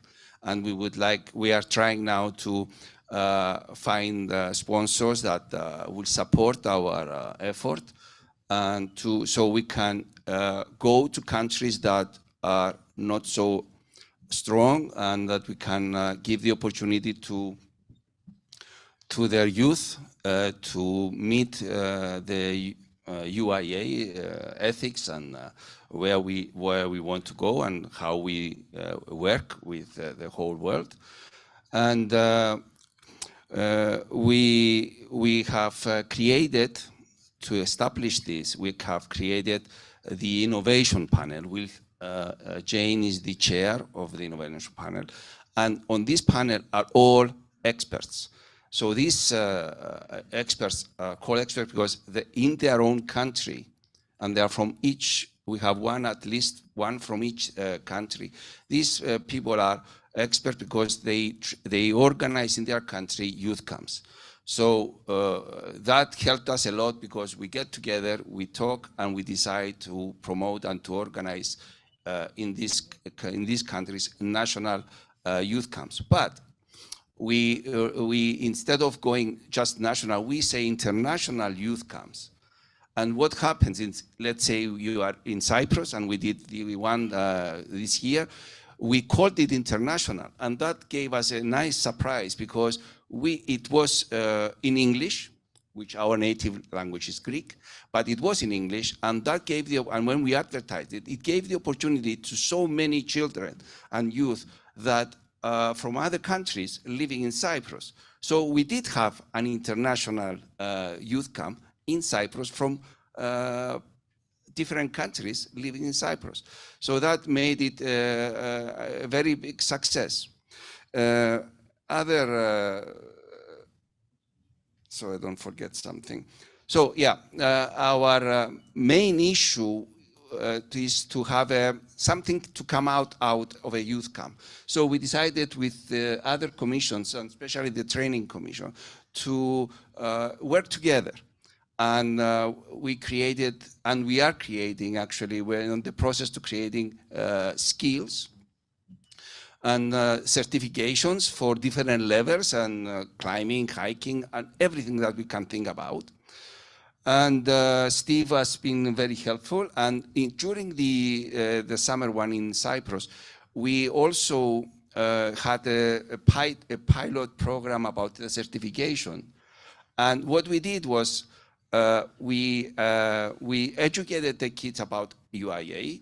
Steve put some questions in, and online, we went online, and all together, the kids answered some questions, and they saw the procedure, they learned more about UIA and what we stand for, and eventually they got a certificate of attendance with the logo UIA, and everybody was thrilled. I had phone calls from parents, and this was an amazing experience from them. So I think we covered yeah. So this will give an added value to the federations by having a certificate from a UIA Youth Commission. Second question. Thank you. Very quickly, please, the second question. Can you explain the major milestones of the Commission's 5-year plan? Yes, this will go to Jane. She's the expert. Hello, everybody. Thanks very much for having the opportunity to speak and finally meet everybody bar one person, two people, for the first time ever in the last number of years. So I'm very privileged to get the opportunity. So I suppose over the 5 years, as Pavlos has said, we've got a training pathway that we want to pursue. So over the 5 years, we want to move from personal proficiency training in a number of activities, also then on to give certificates of competence, but to move then towards a syllabus for training and then assessment of that syllabus towards a certificate of competence. So it's a progression for people. The other strand that's really important in this that will come from having the camps is that people can talk to each other. Young people can talk to each other, can see the levels, the different cultures, and learn different techniques on a very simple level of behaving in the mountains, of staying safe in the mountains, of using the equipment, techniques, all of that from a very young age. The pathway needs to start young. It's our future that for the UIA, for mountaineering. So it brings in the collaborative work with Steve, as Pavlos has said, and also I'd say with the other commissions as well, because it's a holistic approach. They will appreciate the landscape from early days, and it's a really important message and part of the education that we talk about in that pathway. So in terms of numbers that might suit the vast majority of male people here as well, but we want to run 7 camps this year. We ran 6 so far, so we may make the 7th, but in 5 years we want to jump that to 22. So we are calling more members to join that can deliver camps in their country, to invite at the end of the day with that network, maybe bring people from other federations to their camp in their country, showcase like they're doing here in Canada, the landscape. My first foray into the outdoors was in Canada when I was about 7. So I'm delighted to be back in this wonderful place. So those would be the key. I'll stop now. Excellent. I will finish with no other Very question. Just quickly, please. I would like the federations to nominate specialist experts that they are running youth and especially camps in their country to become members of our youth commission, especially on the innovation panel. That will give us the link to all of you so we can work together. Thank you very much. Just, I wanted to add something. You can see here at the next publication, the Alpine book in Greek. Could you read it? Εγχειρίδιο Αλπινισμού της UIA. Thanks to Pavlos. Yes. It will be the first one. Well, thank you very much. Thank you, Jane and Pavlos. I think everybody appreciates how important youth is. I know I got started at 10 years old on my first rock climbing course, and I think it's very important. So just, can we please, that's the end of the first panel. Could we have a round of applause, please, for the work of the commission? Okay, we'll switch now, please. Thank you very much. And we'll call, could I please call up members of the second panel? That's Silvio, Urs, and Stein. If you could please come to the front. And we'll just give a moment for the switch here.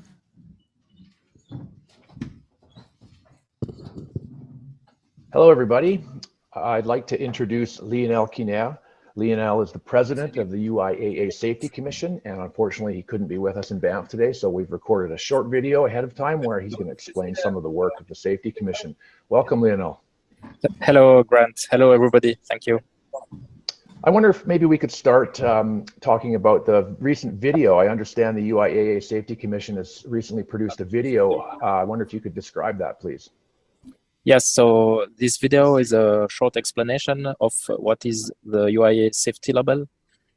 It's especially explanation for climbers to explain how standards are done, our work as safety commission, and our underground tasks, which are various but very important for the climbing community.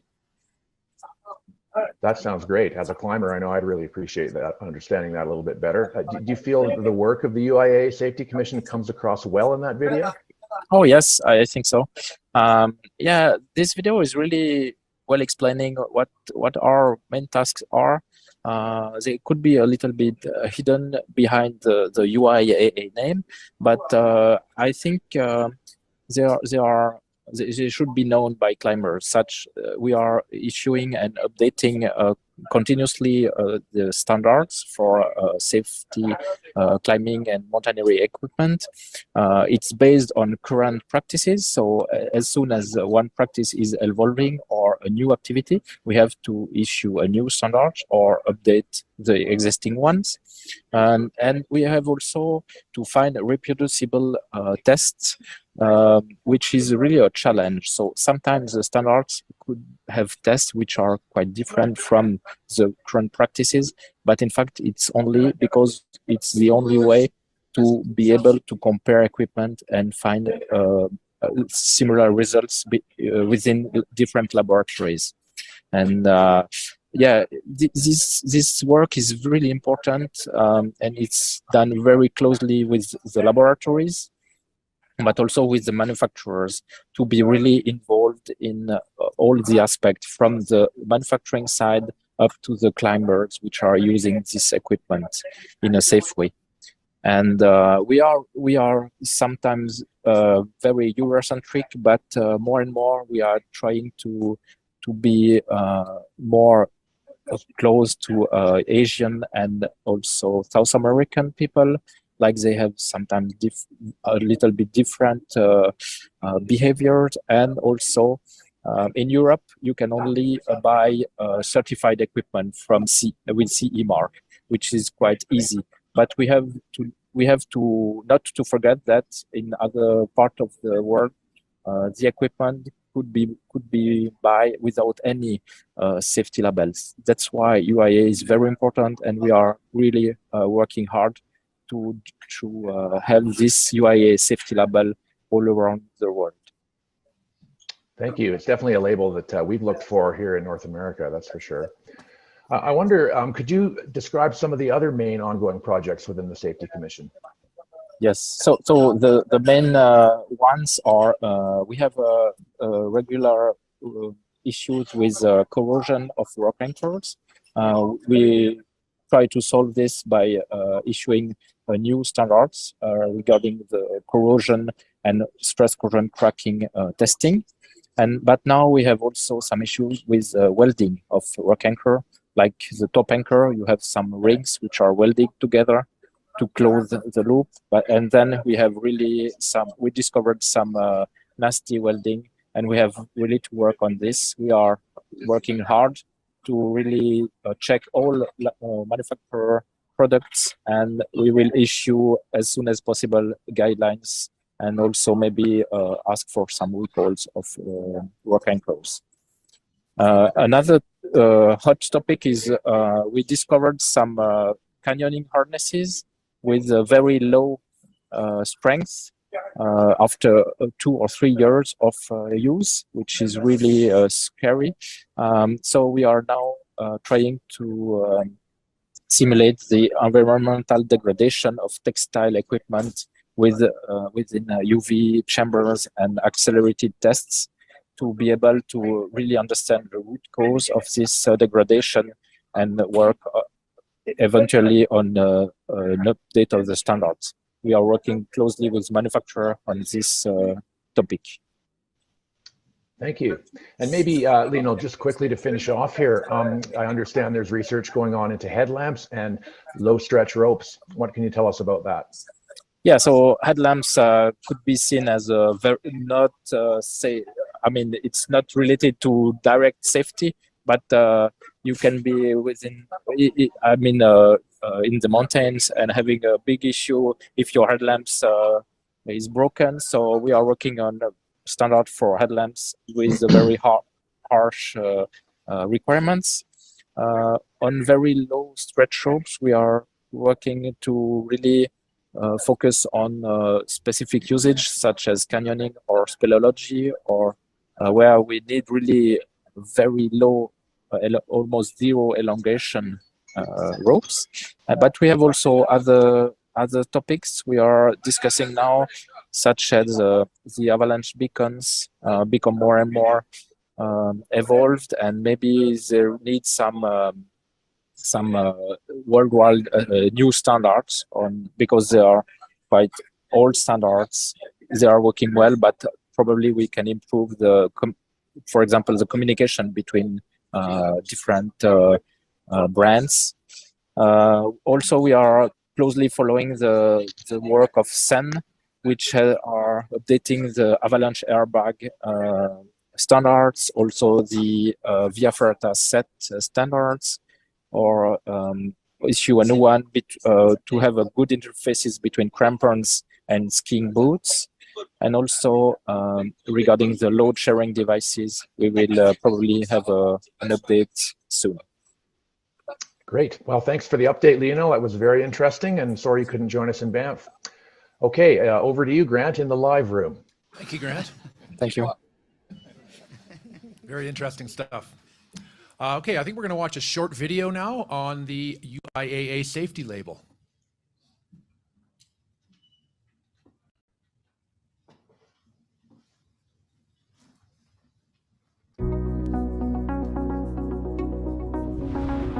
Fresh air, dizzying views, climbing a rock face. Our friend Tom thinks back to when he was purchasing his gear. Can he trust his equipment? The vast offering of equipment can be a little overwhelming. Tom is looking for gear he can depend on. He wants to be sure the equipment has been tested and shown to comply with accepted standards. And what's this UIAA label he's spotted? The UIAA safety label is a seal of quality for climbing equipment. The Safety Commission of the UIAA, the International Climbing and Mountaineering Federation, created the label to ensure the climbing community can pursue their passion and better manage risks that come with climbing. This label represents the only global standard for climbing equipment. The UIAA Safety Commission, experts from climbing federations, leading manufacturers, and test laboratories meet frequently to develop and maintain these cutting-edge standards. To obtain the safety label, manufacturers send their products to one of the UIAA-accredited testing laboratories. There, the products are rigorously tested, and only when they meet the UIAA's standards do manufacturers receive the label. It indicates that the equipment will perform as intended if used, maintained, and retired correctly. Buying UIAA-certified equipment is an investment in Tom's personal, safe enjoyment of climbing, and also in the climbing community as a whole. His purchase supports the voluntary work of the UIAA Safety Commission, as well as the development of new safety standards and the continuous updating of existing ones. In addition, it supports the UIAA's other activities, training courses, medical advice, and of course, mountain protection. The UIAA safety label gives Tom confidence in his equipment, so he can focus on the climbing. Now, how about you? To learn more, please visit the uiaa.org/safety.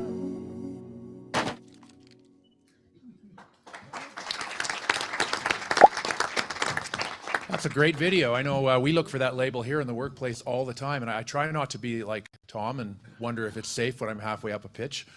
So I appreciate the label ahead of time when I'm shopping. Okay, we'll move on to the rest of our commissions. I'd just first like to say that Maria Angelikovic of the Anti-Doping Commission couldn't be with us today, but we'd just like to say that they have continued to do an excellent job with their talented team, and they're right on track with their objectives, and Maria sends her regards to everybody. Okay, so let's move to our three panelists here, please. We will start with Silvio Calvi, who is the Vice President for International Relations with the Skywriting Federation. Welcome. I'll grab you a microphone here. I got one more second to make up my mind, do or die. Each time I figure I'm taking control, just letting you know. These walls, they're mine. You better prepare for the thunder. You crossed the line. I'll make sure you never forget it. I'm about to hear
I am very proud to see all these young people enjoy it for skyrunning. It's very emotional, believe me.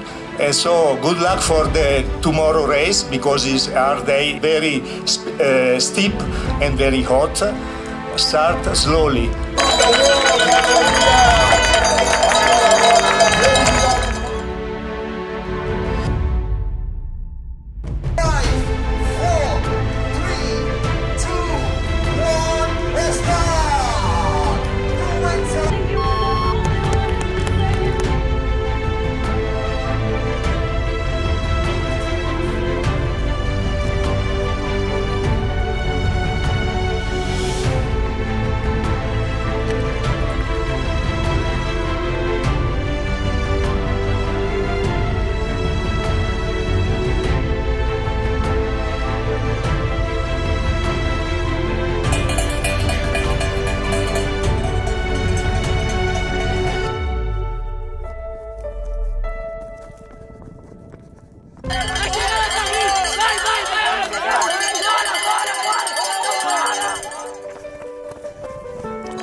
Urs Hefti is the UIAA Medical Commission President. Welcome. Thanks for coming. I have some questions. The first question we have for your commission, I think we're going to watch a video, actually. Are we watching a video on altitude? Okay, we're going to start with the video on altitude illness, and then we'll move to the questions.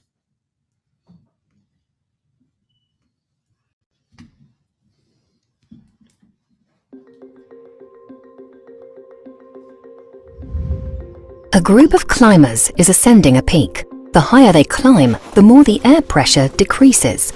With a decrease in air pressure, less and less oxygen is available. This increases the climbers' heart rates and makes their breathing faster. Due to insufficient acclimatization, some of the climbers get ill. They suffer from symptoms of acute mountain sickness, AMS, including headaches and a change in appetite. Some suffer from dizziness and others from nausea. Eager as they are, the group ignores these symptoms and keeps climbing. They are not aware that AMS can progress to high-altitude cerebral edema, or HACE. In short, brain functioning is impaired. When this happens, walking becomes uncoordinated, a strong headache will emerge, and climbers may also appear confused. The group is unaware of another altitude illness, namely high-altitude pulmonary edema, or HAPE, which can emerge independently or simultaneously with the previous two. The lungs begin to suffer badly, breathing is difficult and makes a rattling noise, coughing increases, and performance levels suffer severely. These symptoms are clear red flags which urge you to descend immediately. Whether suffering from HACE, HAPE, or AMS, reaching the summit and returning safely to the valley seems highly unlikely. The key remedy is to descend. The climbers should take appropriate medication and may need additional treatment, such as time in a hyperbaric bag or receiving extra oxygen. However, these options should only be used to enable safe descent. Could this have been avoided? Well, yes. Look at this team further down the mountain. They took a slower and much more careful approach, and their climbers were well acclimatized. Some pre-acclimatized at sea level in a hypoxic tent, which simulates high-altitude conditions. Note that further experience is needed to devise optimal protocols to use this method. Others acclimatized for several days at 2,500 meters above sea level, taking day tours. When they started their ascent, they took it slowly. At 3,000 meters and higher above sea level, they slept at progressively higher altitudes, never more than about 500 meters higher than the night before. Every 3 to 4 days, they also took 1 day to rest. As a result, they acclimatized, greatly reduced the risk of altitude illness, and reached the top. That's responsible climbing. So next time you plan a high climb, plan well, go slowly, and include an extra day of rest. That's some good advice. Urs, thank you. Maybe you could tell us the newest video. What did it take about the process of production, about producing that video? Well, it was a hard one because it was the first time that we decided to do something like this. And maybe it's only a video, but in fact, it's if you go to the details, it's really fact-based. And what was my goal was that we take the recommendations we produce, and you know, doctors sometimes has a special language, and we wanted to transform this language in normal language that everybody can follow. And if you follow this video, you know more or less everything about high altitude problems, and you know how to treat them. And they're also the newest thing, like for example, hyperbaric chamber question.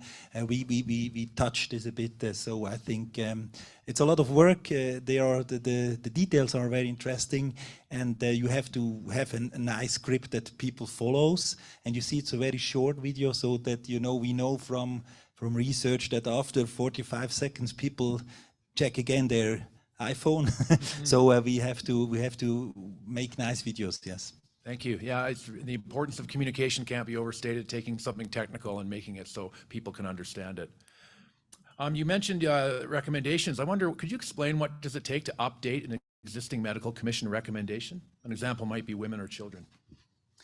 Yeah, these are hard ones. You know, we have the idea that every recommendation is based on true science, and we want to publish every recommendation in a medical peer-reviewed journal. So, and then we try to do the doctor version and the lay version, means for regular people, and especially the women going to altitude. It's for the first time that we put together many women from only women, no, only one man is in the commission, in this group, and there are all women from the commission, but because it's so difficult a topic and it's a huge topic, we invited also external experts, and so we are now on we will finalize this publication, and I'm quite sure that this will be a very nice one, but it means 25 Zoom meetings, a lot of support from the office, Stephanie and Carol, and a lot of volunteer work. And it's not that we are UIAA doctors that we can publish it everywhere.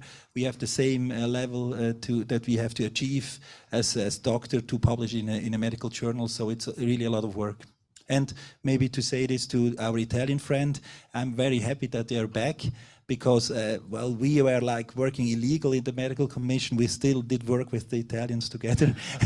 And we have some very, very good doctors in this group, and we're happy you are back. And yeah, also would like to invite every nation that if you have interested doctors, send them to the medical commission. There's a lot of work, and would be happy to have more doctors from everywhere. Thank you. And last question, now what kind of projects do you have coming down the pipe for 2023 and beyond? Yeah, for sure there are several, but maybe I could mention one. I had the chance to visit the medical director of the Banff National Park Rescue Service here in Banff, and he told me that he has one team for the national park here, and it's a quarter of Switzerland. So imagine in Switzerland we have, I don't know, 25 helicopters and 500 teams, and he is responsible with one team for the whole national park here. And what they are looking for is they would like to know what standards we need to do rescue at high altitude. That means, you know, Switzerland is not that high altitude, but here in Canada we have high peaks. We have in Nepal, other part, Pakistan, or other countries, very high rescues to do. And in fact, there are no standards. You know, what should you advise to people? For example, if you fly up there and you have an engine problem and the helicopter has to sit down. And the people inside there, they are not acclimatized that we learned now. So what should we advise to them? Should they bring oxygen? Should they bring any medication? And this is now the next step. We want to work together with the ICAR and the Medical Commission of the ICAR and give our expertise about high altitude to put in a paper like this. So hopefully we can do something and give some advice for all over the world how to do this. Awesome, thank you. That's my team you're talking about, and we do respond to Mount Logan, which is 6,000 meters. So that matters. Thank you very much. Okay, I think that's the conclusion. Oh no, sorry, Stein. I'm getting ahead of myself. Let me introduce Stein Tronstad. He is on the UIAA Management Committee member, and Stein's going to talk to us about accident statistics, accessibility database, and accident prevention. Welcome. Thank you. The first question I have, Stein, is a dedicated working group is being established to look into accident reporting and statistics on a global level. What will you be working with, and what kind of benefits do you expect? Yeah. As climbers and mountaineers, we enjoy playing with gravity. And as we all know, that enjoyment comes at a cost, which is the risk of injury and even death. So it's important that we collect data on the accidents and near misses that do happen and try and learn from them to improve our practices and our skills. A great example of learning is the report that Stéphane Lozec-Mur was waving from the previous panel. It's a great work being done by the Petzl Foundation, the University of Lyon and Camp to Camp, where they've compiled or learned from data from rescue statistics, from information sharing about accidents, and from a survey about attitudes of mountaineers.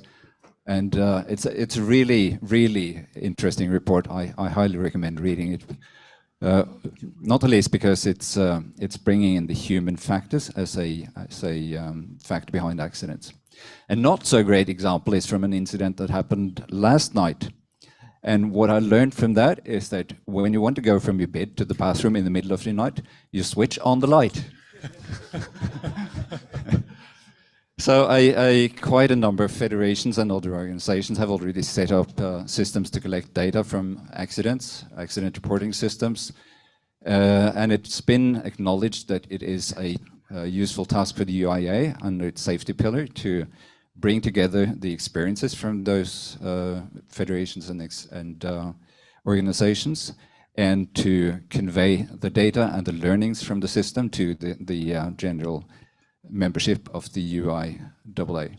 So we've established this working group, or we are establishing it, and I think what we'll do is to start by mapping the terrain, so to speak, find information about the reporting systems that do exist, learn about how they work, their uptake, what information they collect, and what are the success criteria behind a useful reporting system. And moving on from that, we'll probably continue, I hope, to provide recommendations on best practices in accident reportings for federations that want to set up their own systems, and hopefully, eventually, to start creating a series of short information papers about learnings from those systems. So I kind of see this as a long-standing working group that will work long-term to collate and to convey information from those systems. Thank you, Stein. Maybe could you speak how you plan to collaborate with the other UIAA commissions, such as the Safety Commission or the Medical Commission? I imagine you'll be working together in some way. Yeah, so we're hoping that this will be a cross-commission working group. The Mountaineering Commission will be the host commission and will work to convey the information, convey the data to the member federations, provide the advice that the working group is able to come up with. Another important interested party should be the Training Commission, which will be interested in data about persistent patterns that relate to accident, coming from techniques, from skills, from knowledge, from problematic sites with the practices that we have that may induce accidents. The Safety Commission has a very specific interest in the work, in that they're interested in data about accidents that relate to equipment failure. And finally, the medical commission will be interested in data about the epidemiology of accidents, so to speak, the broad patterns in injury and health risk relating to climbing and mountaineering. So what we're doing right now is to solicit interest in contributing to work. So individuals who have a keen interest in accident reporting, accident prevention, we would welcome their contribution and hope they'll join the working group and provide work to help us move forward on this. Thank you, Stein. I know prevention needs to be based on good evidence, so that a database sounds essential. Thanks for the work. Okay, I think that's the end of this commission. Reports, could we have a round of applause for the group, please?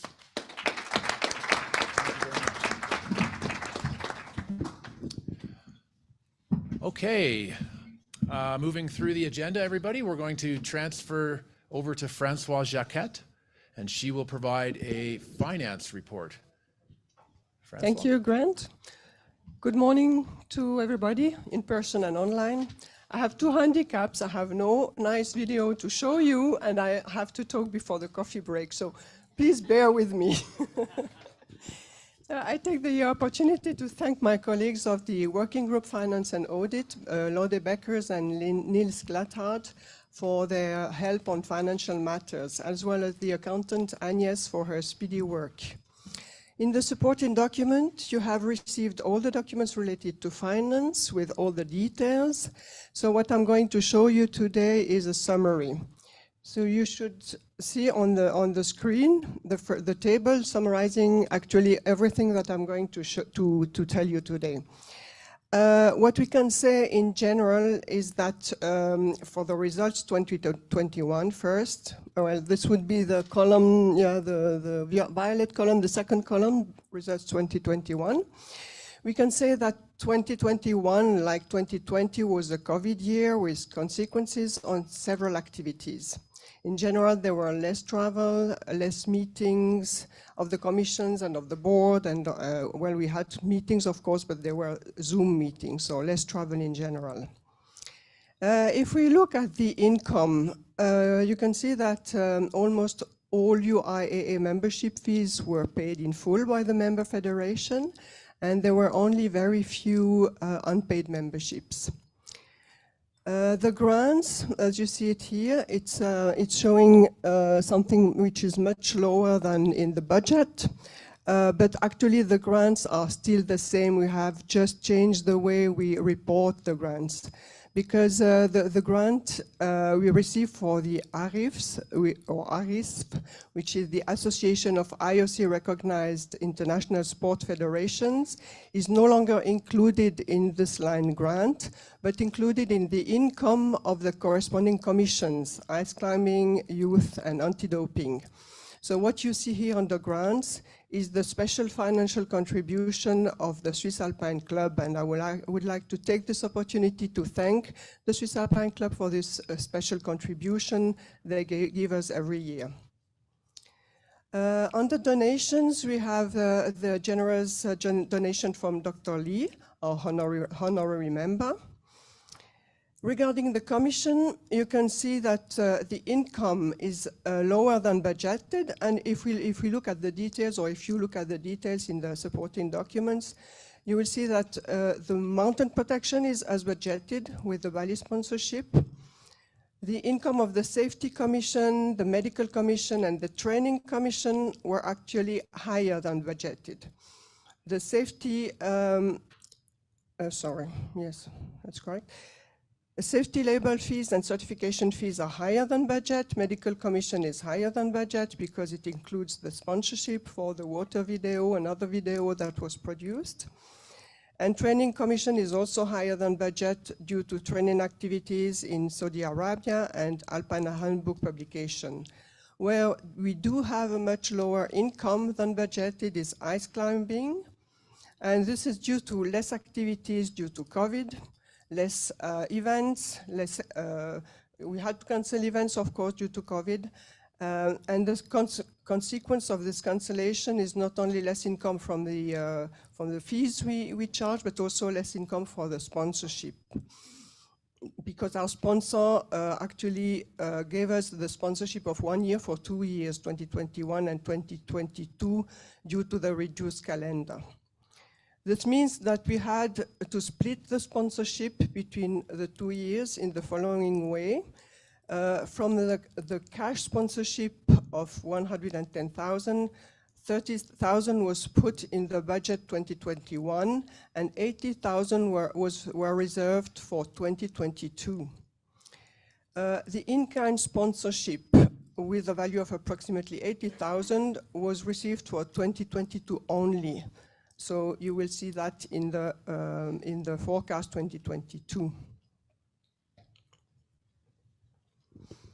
Now, I have to make a remark here. Because of the splitting of the sponsorship income, we are temporarily not in line with the MC decision to use only 10% membership fee for the ice climbing. But due to the special circumstances of the COVID, the EB and the MC decided to accept this discrepancy.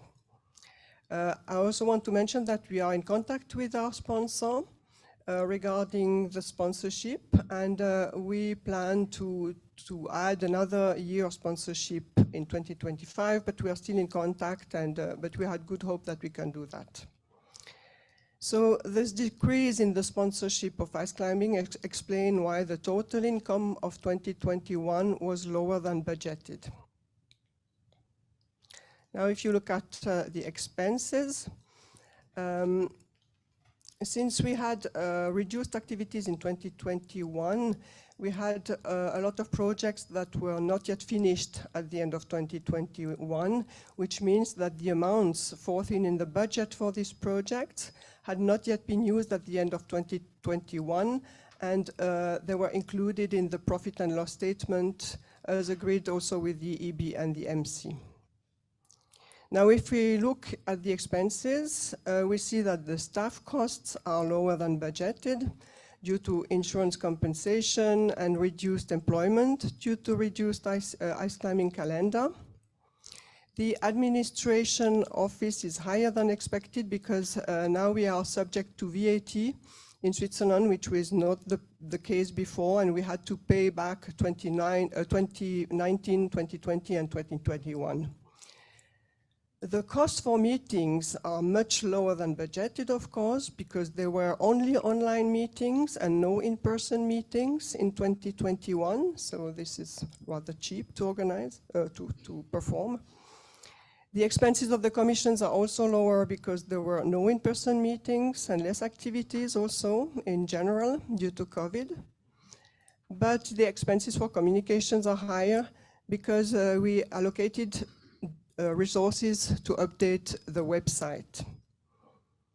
The consequence of this decrease in activities due to COVID is that the total expenses in 2021 were lower than budgeted. So the result of the year is a surplus of 16,000, but the executive board and the management committee proposed to allocate 10,000 to reserve. With this allocation to reserve, we would have a net result of 6,000. Now, we have also a slide showing you the distribution of the expenses. It's the next slide. Thank you. So you see how expenses are distributed in the UIAA and how the income is distributed on this slide. No, expenses here, yes. We can go now to the balance sheet. First, the assets. We have more cash than at the end of 2020 because of lack of in-person meetings and reduced activities of the commissions. The receivables and prepayment and accrued income are more or less as expected. And the total assets are 660,000 approximately, as compared to approximately 600 or 590 at the 90,000 at the end of 2020. In the liabilities and funds, we have accrued expenses and deferred outcome that include the sponsoring portion for 2022, which I mentioned earlier. So the total liabilities is 245,000 as compared to 194,000. The Solidarity Fund shows an interesting surplus because we had, it includes the reserve of 30,000 decided by the General Assembly in 2021. We had allocated reserve to this fund. And the same applies for the general provisions, which received the amount of 30,000 also decided by the General Assembly 2021. So what we can say also is that the, next slide please, the account 2021 was reviewed by the external auditor, BDO, and you can find their report in this slide, but also in the annual report. And actually all the figures I showed you are also in the annual report. So to summarize, 2021 ended with a surplus of 16,000. Our proposal of EB and MC is to allocate 10,000 to general reserve, which would leave us with a net reserve of 6,000. And the management committee recommends the approval of the results 2021 by the General Assembly. Are there any comments or questions? If not, we can go to the vote. And here we ask you to use your green card.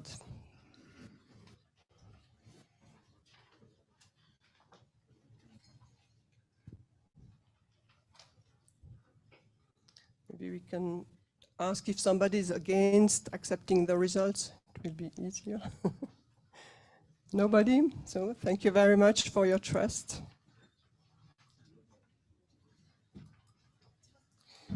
So we can move now to the forecast. We will have the same table, but now we are looking at the blue column on the right. So here, this is just the forecast 2022 after the third quarter. So we have again on the income side, you can see that we can tell you that everything is well on track. We have the membership fees as planned, the safety label fees, and we have actually a lot of security with the figures regarding income. The membership fees correspond to the budget. As of 30th of September, most fees were paid and there were only very few outstanding fees. In the grants, we have again the contribution of the Swiss Alpine Club. Regarding the commissions, we are more or less as budgeted in the income. And regarding ice climbing, anti-doping is now included in the ice climbing, the grant of also for anti-doping. So we have a total income of, a total grant for anti-doping from the IOC of 17,500. For ice climbing, we had a lower income than budgeted because of cancellation of events in Korea and Russia, and less service fees, of course, and less license income. And the forecast takes also into account the split of sponsorship between 21 and 22 that I mentioned before.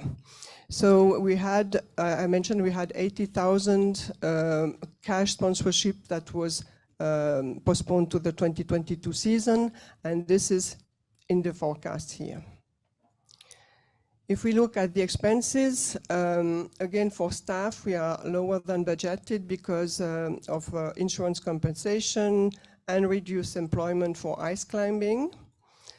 But we will need an additional part-time help for safety label administration at the end of the year between October and December. So we have taken that into account. What I can say also is that the staff costs are split between general federation management, 110,000, and support of commission and working group, 172,500.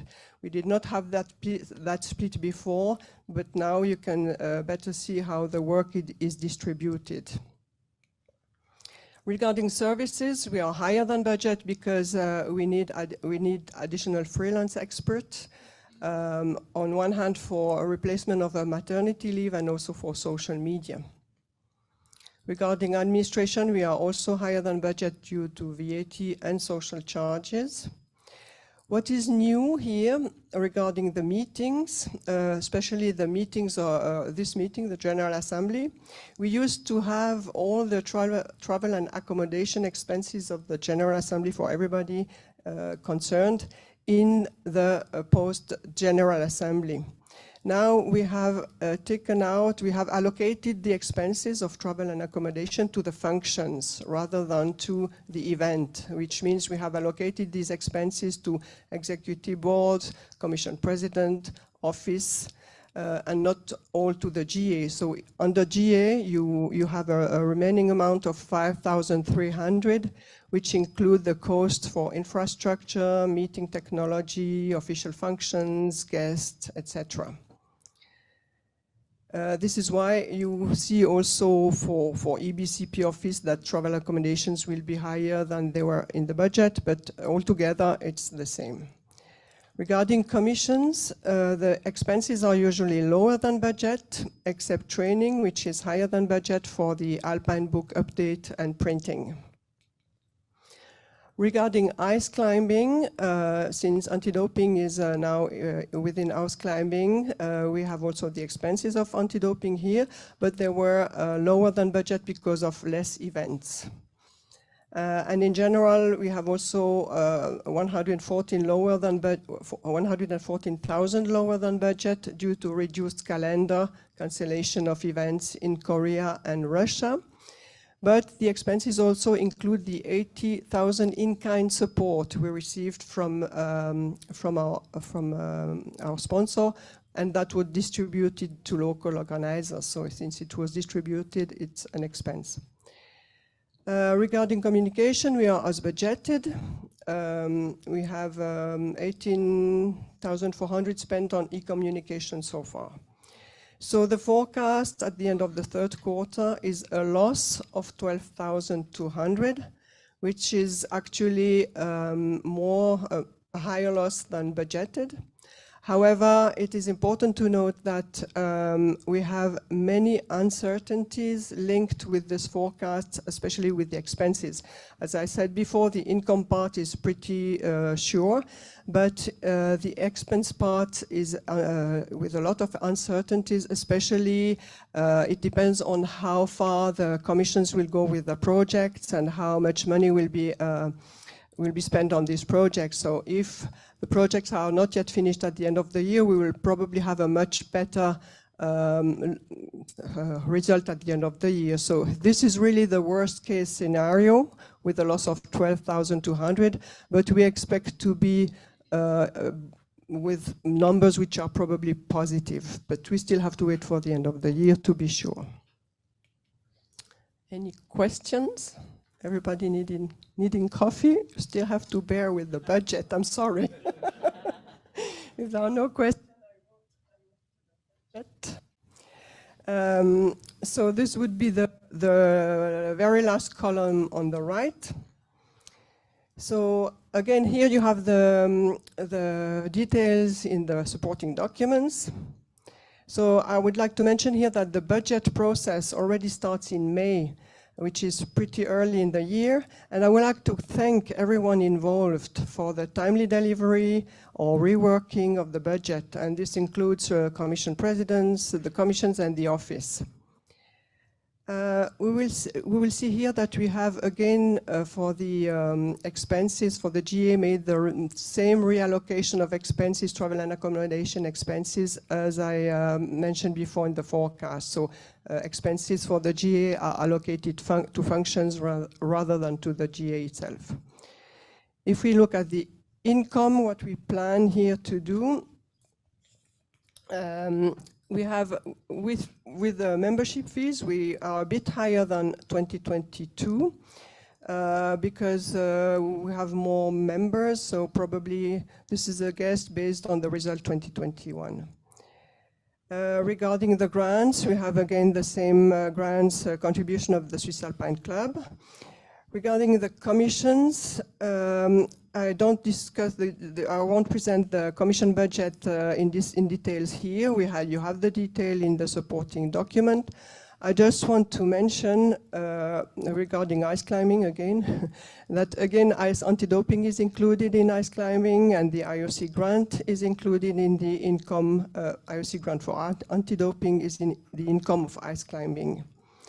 And in this budget, we count on the full sponsorship income.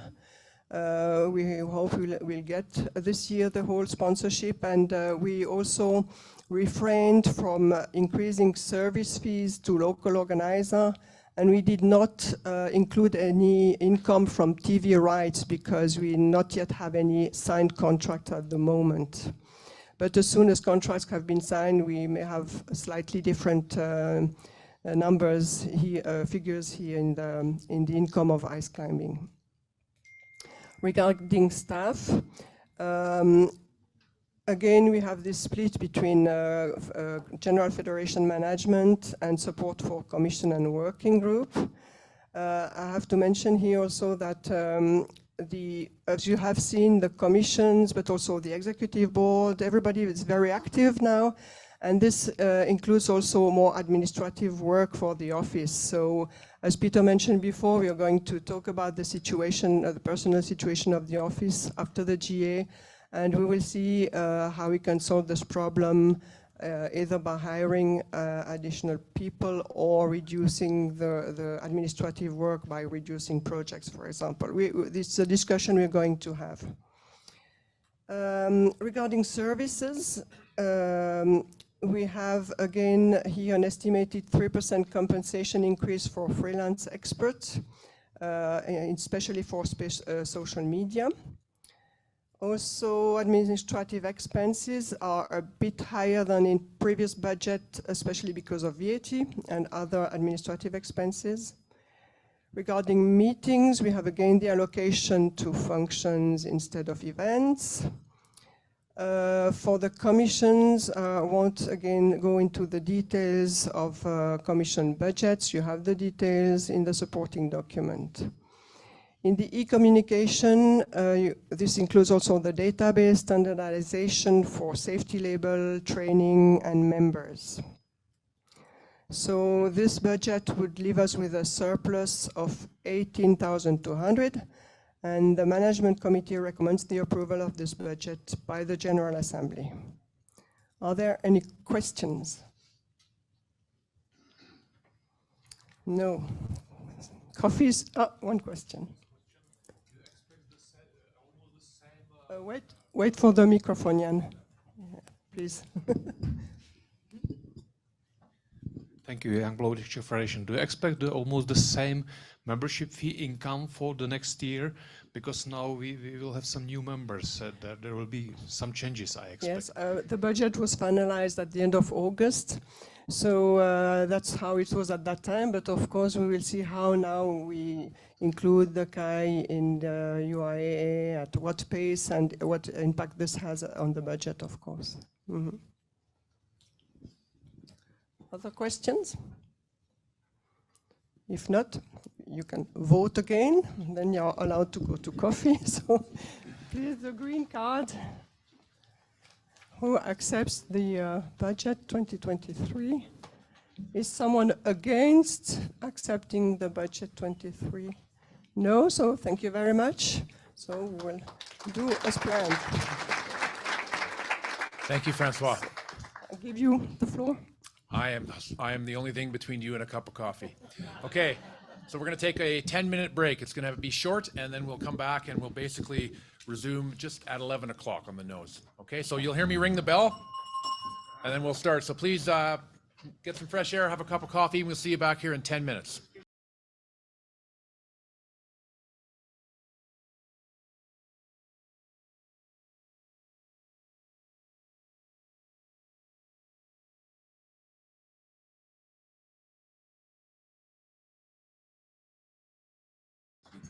Okay, is everybody returning to their seats, please? And we'll begin the last of the three commission reports, and this is the ice climbing group. I'd like to introduce, first of all, to you the three members of the panel today, if you don't already know them. We'll start with this is Martin Lascano on the right. Martin is the UIAA Management Committee member, and he is the ice climbing working group chair. And in the middle, we have Andy Syme. Andy is a UIAA Ice Climbing Working Group member and the president of the British Mountaineering Council. And on my side here, we have Emer McSwiggan, who is a UIAA Ice Climbing Working Group member, and she is the president of the Athletes Commission. So welcome. So we'll start with the Ice Climbing Working Group, the report, conclusions, recommendations. I have a first question. Goes to Martin. Martin, how do you see the member federations becoming more involved in the ice climbing world tour and the future direction of the sport? Thank you, Grant. We start with a very difficult situation first, and we are working for a future. First of all, our Olympic dream is always is present for us. We are working with IOC about the future. We heard their recommendations, and we think the first this thing is the light of the end of the tunnel, because we need to focus first and to be a great sport with very attractive for all the stakeholders, the athletes, the event organizers, and the people in general, the fans. But at the beginning, we think the first of all always are the athletes. And the athletes, of course, are coming hand by hand with the national federations. And if we have a great sport for them, the national federations are glad with this situation. And that's the first thing we are very close with the athletes, and Emer is very helpful because she knows very well what the athletes need. And the other thing is a big concern for the national federations is the short season we have, because we don't the ice climbing is only for a winter time. This winter time is very short in a month. Sometimes the athletes don't can train all the year around, and sometimes it's very disappointing for them. And we think it's a good situation if we try to change that. We have some ideas. We are working on that. We are open to all of you, and we try to create a better community thinking in the future of ice climbing. I think that's maybe the future for us, and we need, of course, the commitment of the national federations. Thank you. Thank you. Okay, question 2 is for Emer. How do you see the athletes getting more involved in the running of their sport, taking ownership, and pushing the development of ice climbing into the future? Thank you, Grant, and thank you for giving me the opportunity to be here today to speak on behalf of all athletes. I think, firstly, I want to say we are excited for the future, and we are really looking forward to the opportunity and possibility of having a more influential kind of role in the development of the sport. And we appreciate the UIAA realizing that we need change, and we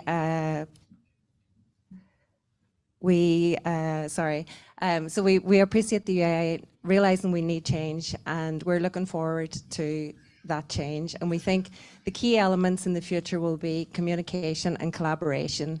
We think that's something that let us down a little bit in the past, that there was not always visibility to what was going on. From the athlete's perspective, we think we have a lot to contribute to the development of the sport, and we would like to be leading the way. For immediate action, we would like to set up some online forums for the athletes. We think it's important that we get the views of every athlete from every country. And so we're setting up online forums so that we can get their opinions of how we can shape the sport in the future. And also we want to get the federations more involved. So as a sort of subset to the Athletes Commission, we're setting up another group where we will have one athlete representative from each federation. And so we think that's going to strengthen the links with the federations, and it's also going to give visibility to what's happening with each federation. And then for the kind of our long-term kind of goals, and that we're going to focus on 3 different things. The first one is the actual competition and the structure of the competition. We really want to make the competitions more professional. We want to make the competitions exciting. We want to make to continue developing the sport. And as athletes, we think we have the best view of what's happening with the competition structure, because we see it from the inside. We have traveled to all the different competition venues, and we can see exactly what is working, and we can see what is not working in different places. So we want to look at the venues where the model is working well, and we want to take that and we want to see how we can bring that to other competition venues. So we have an athlete survey, and we want to build on the athlete survey and work along with the UIAA office so that our feedback goes straight back into somewhere where it can be useful, and we can look at also bringing more professionalism perhaps to the judging systems, giving more support and training to the people who are working at the competitions. So that's the first one. The second focus is innovation. I think especially with our dream to become an Olympic sport, there are many kind of obstacles in our way, and one of them is the issue of ice and how we're going to develop our structures and competitions that are acceptable for the Olympic Committee. Also, how to create climbing in a sustainable way, how we can continue to have competitions on ice with the issues of climate change. And then we want to look at how we can make our sport visually more appealing to our audience, and how we can ways of doing that so that we can develop the structures, develop the climbing holes, and also then feed into the kind of the live stream, the marketing, so that we can kind of produce a product that is very easy to follow, and for the audience, it's very accessible. That's an important thing. And we actually think that solving these problems, a lot of the answers are within the existing community, within our athletes community and the bigger community of ice climbing. We have a lot of people who are specialists in different roles. We have engineers, we have designers, we have people in marketing, and all these people are passionate about ice climbing. So our idea is that we can get these people together, and I think what we can come up with could be quite amazing. The third thing that we are focusing on is the development of the sport, particularly in the development of youth climbing, and then the development which can extend to new federations. Our athletes at the moment who are competing in the World Series, they are doing this at home in their own ground. They are the ones who are getting the teams together, getting new people involved. So they know how to do it. And I think the main thing is getting communication between different federations and kind of understanding how we can help each other, looking at the models where youth climbing has been really successful, for example in Finland, and taking that and seeing how we can get other federations to do the same, and supporting the new federations and trying to bring them up to speed really quickly with training facilities so that their athletes can start competing at a higher level and developing the sport. And yeah. Thank you, Emer. Always great to hear coming right from the athletes. The third question is for both Andy and Martin. The strategy for ice climbing that was set several seasons ago focuses on 7 priorities. How do you see these priorities being carried forward into the future under a new structure for the sport? So we've got a number of the priorities within it. We've talked obviously about the Olympic Games being one of the key aims, and that must remain. That's something the athletes really want. That's something we need to follow through. There are some technical challenges. Is there enough ice in ice climbing? But actually, if we sort out the governance, if we sort out the youth development and the training development, if we get to the point where that's the only problem left, that's a solvable problem. Mohammed showed me a video of some indoor ice in Iran at very hot temperatures. Now that may be the way forward, it may not. There's obviously concerns on climate change of doing that. But if that's the only problem we have left, that's a good place to be, and we'll solve that one. The way we envisage the structure going is to have a sub-body that will focus purely on ice climbing and which will involve the federations who want to be part of it. You won't force a federation to do something. You'll say, no, you come and join in. We will then provide you with the case studies and the development. We'll take Finland, we'll take Korea and turn that into something that you can take to other countries so they can take it forward. They have a plan in a box. It won't quite be that simple, but that type of thing. In UK, we know we've got very few walls that do ice climbing because there are insurance issues and there are problems like that. But we have a couple of walls in UK that are doing it. Got one near me in Bradford, and they've worked out how to do it. We need to take that, spread that across the UK. But I know the same in Netherlands. Mainly it's commercial walls. They've got the same sort of issues. So we need to take the things that people have done well and use that both to feed into what this structure becomes, but also then to feed into people who want to join. So we can say, yeah, if you're interested, here's how you do it. Here's the youth development program that has worked. Here's a athlete development program that's worked. And we need to start from the youth up. You're going to get that critical mass if you start off getting lots of young people playing with ice climbing and dry tooling the same way that they go on the walls and do the sport climbing.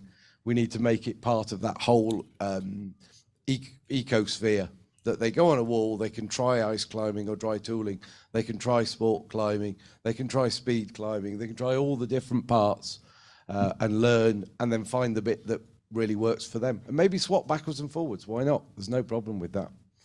And I mean, reduction of carbon footprint, I was really pleased to hear Marco talking about us joining together. There's no point UIAA coming up with one way of doing it and IFSC do something else and ISMF doing something else. We've got to all work together and with the IOC to come up with a way of doing it. Yes, if you're going to have international competitions, people are going to be flying. There's no way around that I can see. So we need to find a way of working with that, and that will be part of it as well. Martin? You want to add anything? Or? Okay. No, we're okay. Okay. Well, we have a little bit of time left for one question. There was a few questions here we hear a lot about it with ice climbing, of course, is referring to climate change and what's happening with the ice. And I have a question for Emer. The UIAA is committed to decrease its carbon footprint as per the signed United Nations Sports for Climate Action Framework. Maybe could you give us an example? What are some climate impacts that you've seen that affect your life or your sport? Well, I guess the effects of climate change are everywhere around us now. And for anyone that spends any time in the mountains, it's very clear to see. Glaciers are retreating, ice fields are disappearing. A lot of ice climbing routes have changed and altered and are not there anymore. So for all of us, it's affecting our sport. I think for a lot of our athletes as well, who would be involved in the mountains as their form of income, as mountain guides, that's obviously affecting them as well, and perhaps putting them in situations where safety is an issue also. I think from the Ice Climbing World Cup point of view, that we really have to think about how we are going to proceed in the future.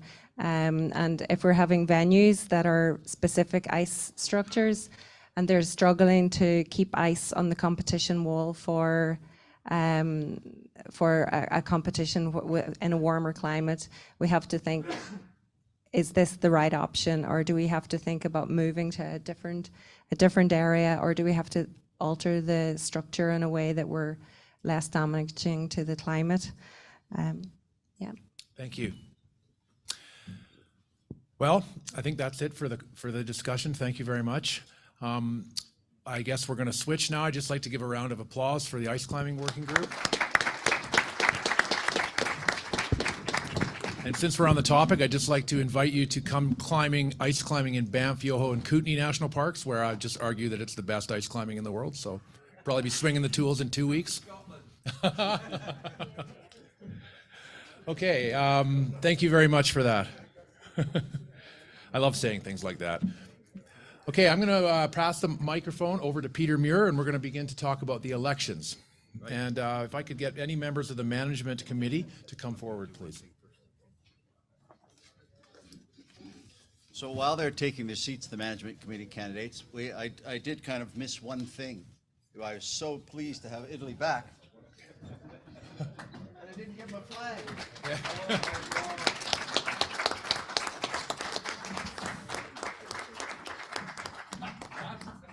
It's beautiful. Thank you so much. Too bad about the World Cup, but it's beautiful.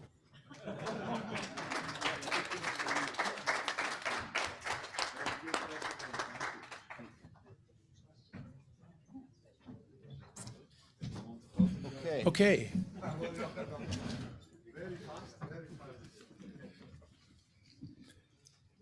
I would like to invite the management committee candidates to come forward, please. And that would be Joachim Dryson from Netherlands, Josef Klenner from Germany, Nima Nuru Sherpa from Nepal, and Young Hoon Oh from Korea. If you could please come up and take a seat on the stage.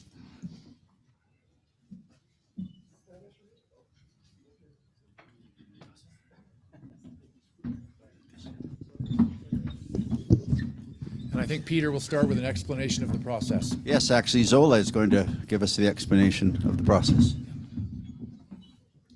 Okay. Good morning, dear delegates and dear guests. So here we are. Will be 2 elections, and there are 3 seats available on 3 categories in management committee. 1 seat for largest federation representation, 1 seat for Asia continental representation, 1 seat for the general seat, general representation. And we received 5 nominations. One nomination for largest representation, Josef Klenner from DFA Germany. 1 nomination from Korean Alpine Federation Korea, Mr. Young Hoon Oh. 3 nominations for the general seat. Nija Akinci from TMF Turkey, Joachim Dryson from NKBV Netherlands, Nima Nuru Sherpa from NMA Nepal. So I would like to give little remarks on that. So Nima Nuru Sherpa from NMA yesterday during the management committee meeting expressed his support to withdraw his nomination from the continental representative, and he is now running for the general seats. Good luck for the candidates. Thank you.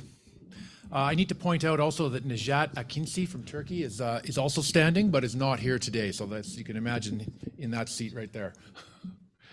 Okay, so what we're going to do now is we're going to hear 3 minutes from each candidate with the exact same question. So I will pose the question, and each candidate will have 3 minutes to answer it. Now, in order to make it fair, it's going to be 3 minutes. So I will ring the bell at 3 minutes, and we'll have to stop just to keep it nice and fair.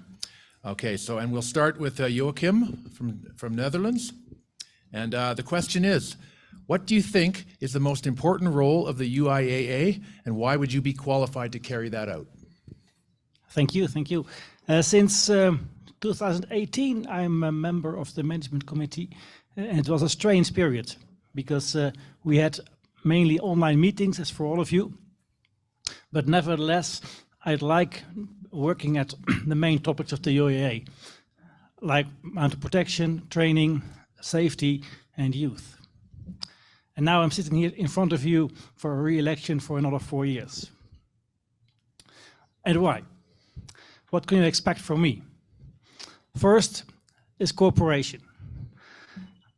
I'm very glad that Marcos Garais and Erika are here, and also I'm very glad that Italy is back under us, because we have to act together for our climbers and mountaineers. The enemy is not among us. The enemy is outside, reducing glaciers, permafrost. We have seen the example of the habitat here, and Russia, of course. We must act together. Second, is climate change. I was 10 years president of the Dutch Federation, which was with pride. After 10 years, I had to leave because our term limits last June, and my successor, Peter Valkenburg, is here, happily. We have no mountains. We have no rocks. We have 70,000 enthusiastic members and 80 climbing jumps for our competitions and for practicing, but we are fully depending on you, mountain countries, for our sport. So for us, climate change is really worrying. It's our playground. Second, I was the third. It is. We have to mention that the board and the office should do their work properly, but with a well balance of power. I'm a seasoned CEO and a member of several supervisory boards, and I can help the management committee with that balance. Also here, we have to act together with respect to each role. For me, concluding, climate change, well-balanced governance, and of course training are my main topics, and I ask your vote for the general seat. Thank you. Thank you very much. Good timing. Perfect. Thank you. Okay, I'll move it over next to Joseph Klenner from Germany. Please go ahead. Yeah, the question was, what is the role of, or how do we consider the role of the UIA? For us, the German Alpine Club, and I'm the president since a long time, finishing my term in a few weeks. The UIA is the worldwide body where we see that the UIA should be, put the interests of the member federations together to coordinate a lot of things in mountaineering, in mountain protection, what we have heard from the commissions this morning and the panel discussions later on, to develop our sport. Mountaineering in all its specific disciplines, climbing, hiking, mountain biking, skiing, everything which we do in the mountain is quite important, and that is the basis of all of our activities in our organizations. And we see the UIA as the worldwide body to coordinate this internally and to transport the ideas to the outside, to the globe, to the United Nations, to the IOC, to all international organizations. And the DIV is ready and has already done also in the past to share our experiences which we have in our large organizations. We are very large and we have a lot of employees who are specialized in these disciplines. And I would stand here after 2 periods already for re-election to bring in our experience into the UIA, to share our knowledge with you, with the smaller federations. And everything would have been normal, I would say, if there would not be the big impact from the climate change. We see it in our country, in our organization as well, and we have set up a lot of activities, and we spend much money in the German Alpine Club to reduce our footprint. And I'm also keen to transfer this to the UIA, and that's what is my motivation to stand again for re-election for another term. Thank you. Okay, we'll pass the microphone over to Nima Nuru Shupra. I will read the question one more time. What do you think is the most important role of the UIAA, and why would you be qualified to carry that out? Thank you. I'm Nima Nuru Sherpa, the president of Nepal Mountaineering Associations, representing Nepal. So, myself, I've been working in adventure tourism since 1988. Since then, I've managed more than 150 expeditions till now, till this date. And also, I've worked with several European mountaineers climbers. I want to read their name here because it is a very important forum. So, just wasting time. So the thing is,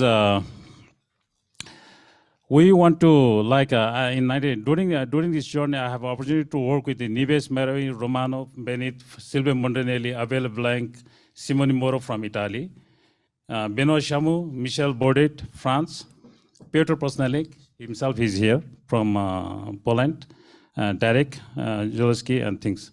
And also Inaki Ochoa, Martin Ramos, Idune Pasaban from Spain, Georgia, Spain, Peter Hammer, from Peter Hammer, Milan from Slovakia, Horia, Marius Justin, and so on. And Ivan Balogo from Ecuador, and then also the many more climbers.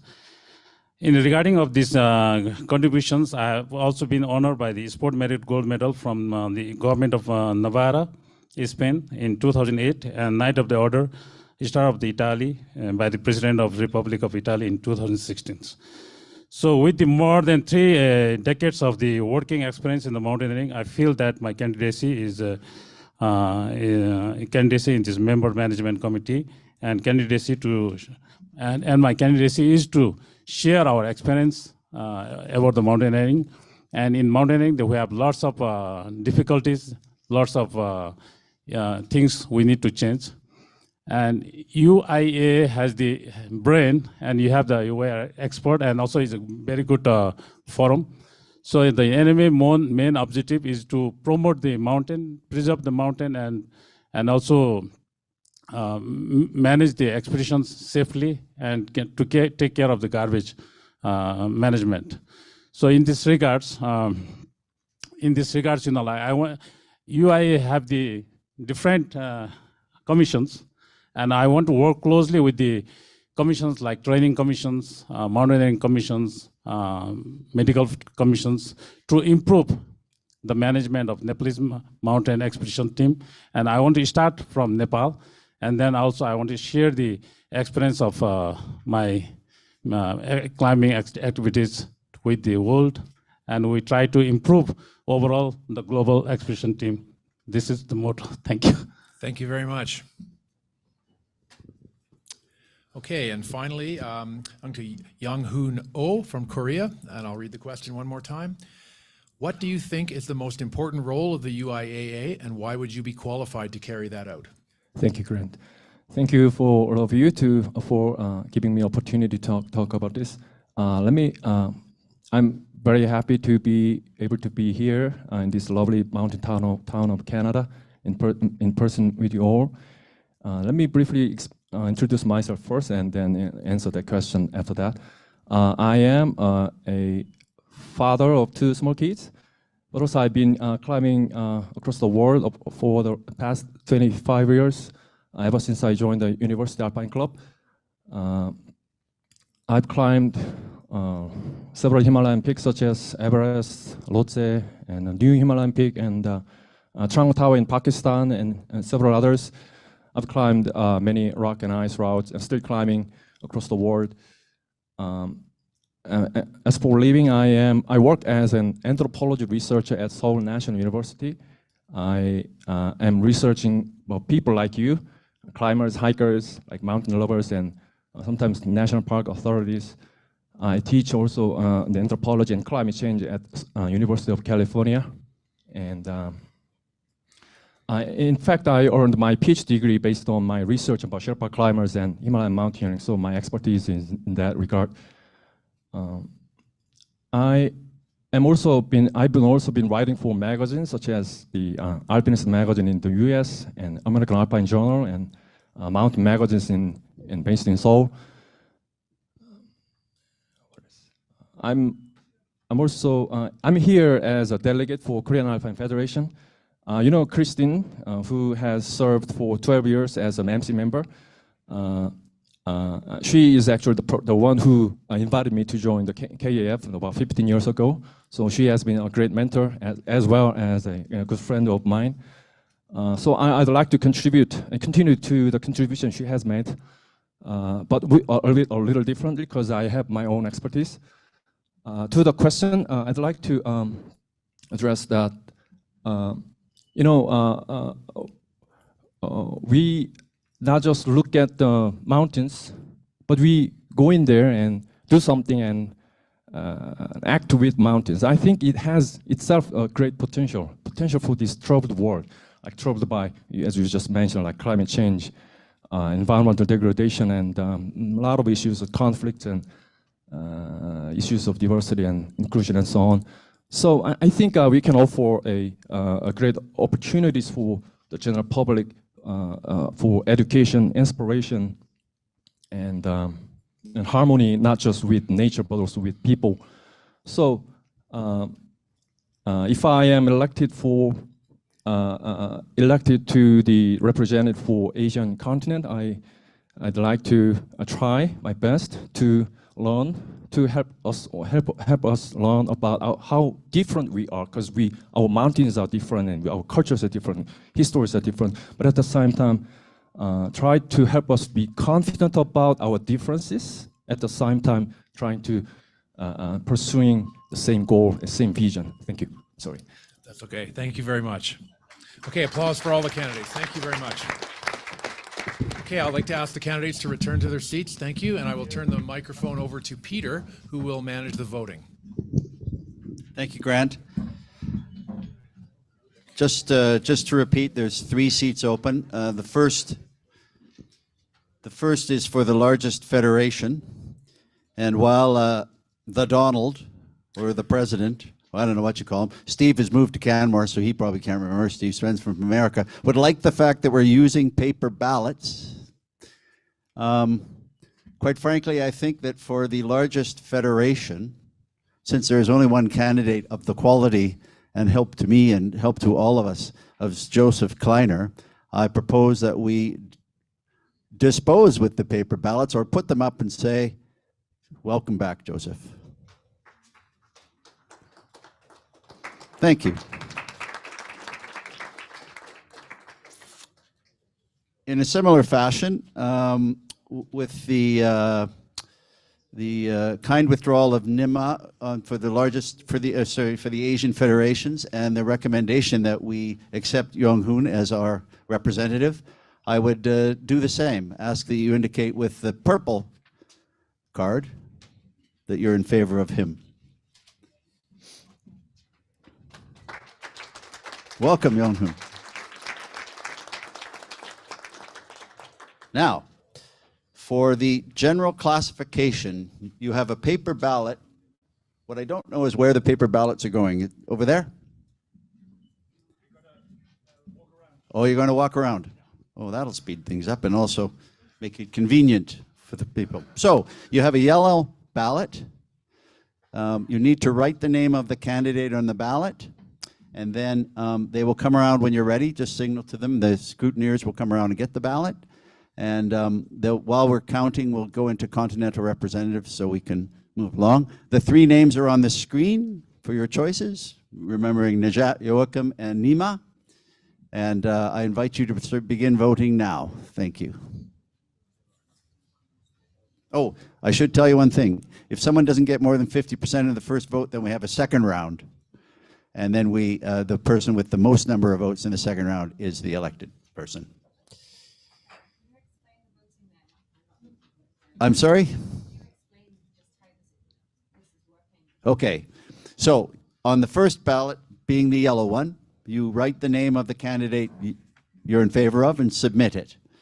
If one candidate gets more than 50% of the votes, then they're elected. If not, then we have a second round, but in the second round, the person accumulating the most votes is the general representative. Okay? Clear? You okay there, Jane? Yeah, okay. Everybody else okay? Go ahead. No, I mean, submit your vote there. Just let, yes, John?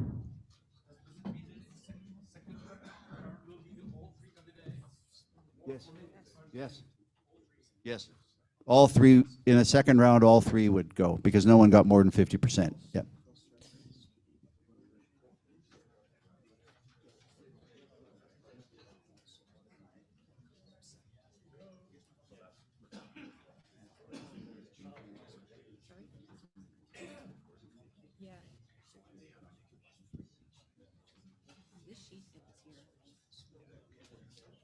Oh, down there. Well, while they're counting, we'll do that quickly, and then we'll do the.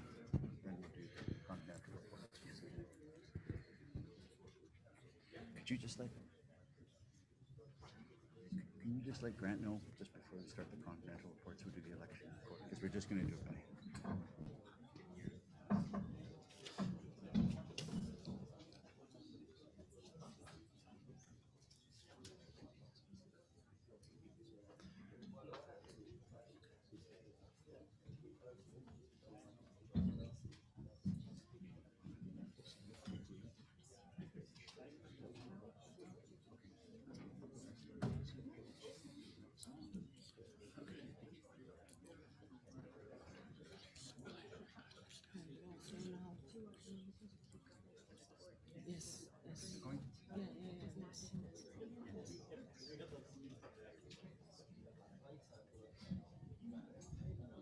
It looks to me like everyone has submitted their votes. Not quite yet. No.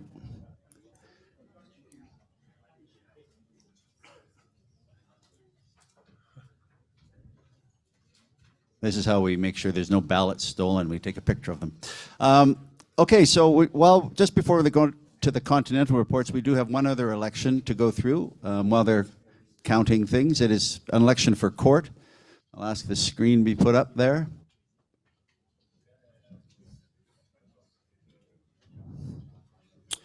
So at the last General Assembly, there was a request for court members, and we've received one candidate, Syed Mohammed Ali Abu Dalani of the Iranian Federation.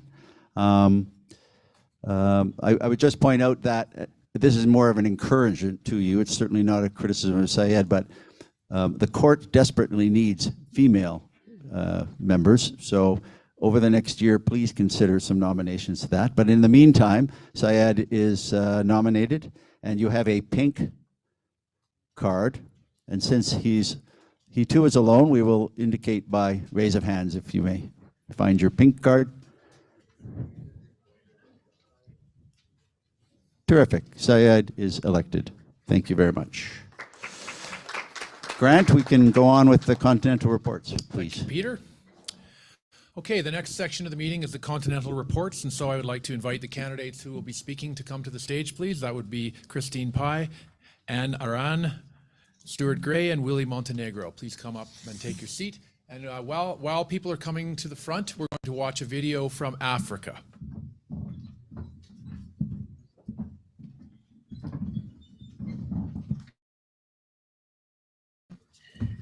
Greetings to all of the members of the General Assembly in Banff, Canada.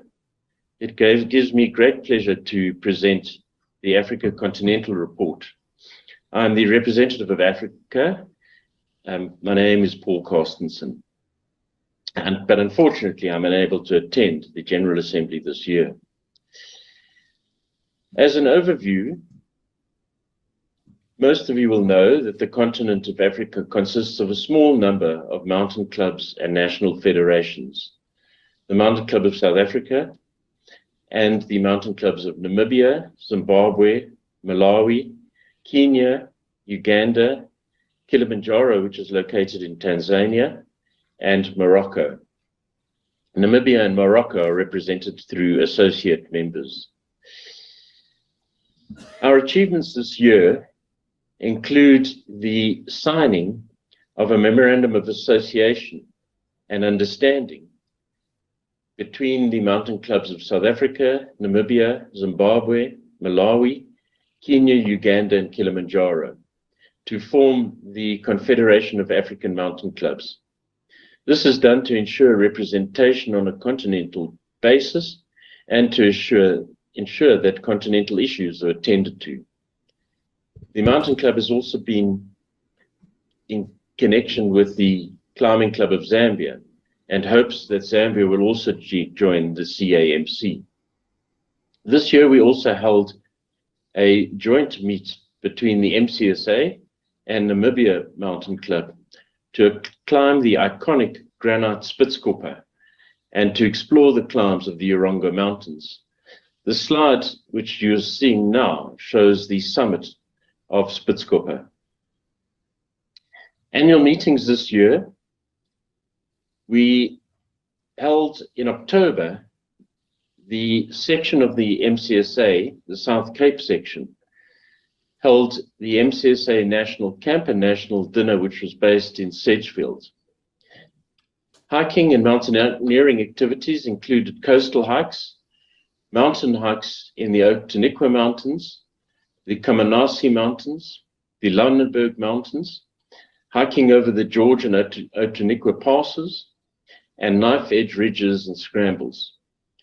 Members also summited Peak Formosa in the Titsikama, Peak 1067, George Peak, and Cradock Peak. There was also an unusual opportunity for South Africans to attend sea cliff rock climbing in Mossel Bay at the 70s crag. Importantly, an exploratory meeting was also held on the National Camp, where the Climate Change Task Group was held and chaired by Maretha Alant, who is well known to the UIAA. 2023 and the year ahead, we hope to hold a joint Pan-African meet with the mountain clubs who form the Confederation of African Mountain Clubs, and also to cement relationships with the Climbing Club of Zambia. The aim eventually is to encourage all of these clubs on the continent to join the UIAA. Thank you for your attention, and I wish that you will have an enjoyable General Assembly and a productive General Assembly. Thank you and goodbye from South Africa. Thank you very much, South Africa. Okay, the next continental report will be from Christine Pai from Asia. Please go ahead. Okay, hi everybody. I will give a very, very short report. I think this time is too tight, so the shorter is better, I think. Please show the... No? Okay, we founded in 1994 and members from 13 countries. So what we do is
26th to 28th. I will collect more the report and then show it our the website. And then we will meet our the 30th anniversary in 24. So the time we will invite the major of our the EB member or MC members to Japan. Okay, that's all. Thank you. Thank you, Christine. Okay, next we'll hear from Anne Aran speaking on Europe. Please go ahead. Hi, yes, so really super happy to see Kai back here today. It's not only a present, but also a privilege to see you here again, Pier Giorgio. And great also to have Marco in the front row there. What have we got in Europe? 36% of the area are actually mountains. We have between 35 and 37 UIAA members, depending on how you interpret it, from the European continent, and probably 3 million members in total. And 2.5 million of those are from the Alpine countries, a small group of Alpine countries with a long tradition of climbing, mountaineering, and all that kind of stuff. So we've been faced with COVID, but I have to say we're all hanging in there well. Now the International European Championship programs and so on, they're all going absolutely fine. We're no longer hanging on our fingerboards and we've all leapt out. But we really need to keep an eye on the climate change. And that is a big priority, I think, within Europe. So next slide.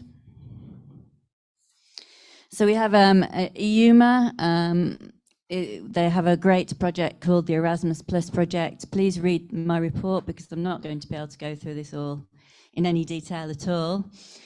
And they've also made some wonderful contacts within the European Parliament on a number of different projects. So here you see they've got the HUTS database now. We've got trails and we've got looking at mountain areas and climbing too. And that project is nearing its conclusion now. And I thoroughly recommend you look at it all. And so there's various other strategies, EU Forest Strategy, Go Climate Initiative from Ingrid, where we all have a look at our carbon footprint. So we have another couple of regional associations, and currently EUMA are looking about how they might be able to be regional members. And so we've got the Club Alpine and also the Balkan Mountaineering Union. And you can see all that information in the report, but Club Alpine is very important for the alpine environment. And the Balkan Mountaineering Union, well, it's just really a melting pot of ideas for the Balkan states. And we had the Serbia Championships, Ararat, and lots of stuff, so brilliant. So I think I've just about finished now, but just to finish, I would like to express solidarity with Ukraine right now. It's very difficult.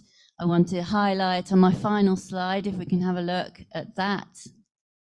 Yeah, that Peter Muir's thanks to Ukraine. And I really, we're all climbers. This is all real. None of us really like conflict. This is quite an emotional thing, but we're all passionate. We're all compassionate. So thank you very much, everybody here, for taking in those climbers and looking after them. Thank you. Thank you very much. Okay, next we'll move over to Stuart Gray, and Stuart will speak on Oceania. Please go ahead. Yeah, kia ora, Stuart here.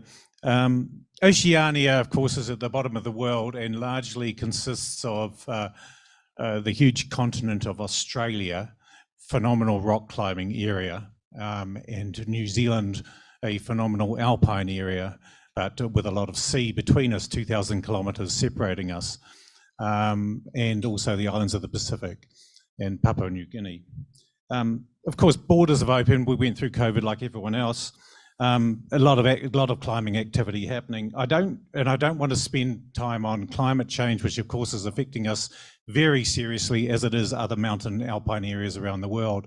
We're talking about that a lot today. I want to take the opportunity to maybe just spend and bring to the attention of the General Assembly another really fundamental issue for the climbing community in not only New Zealand, Australia and other countries, but any of the countries, and many here, that were settled at some stage and colonialized, if you like, which is really the change in relationship that's happening in all these places, with Indigenous people starting to assert what are some real rights that they have.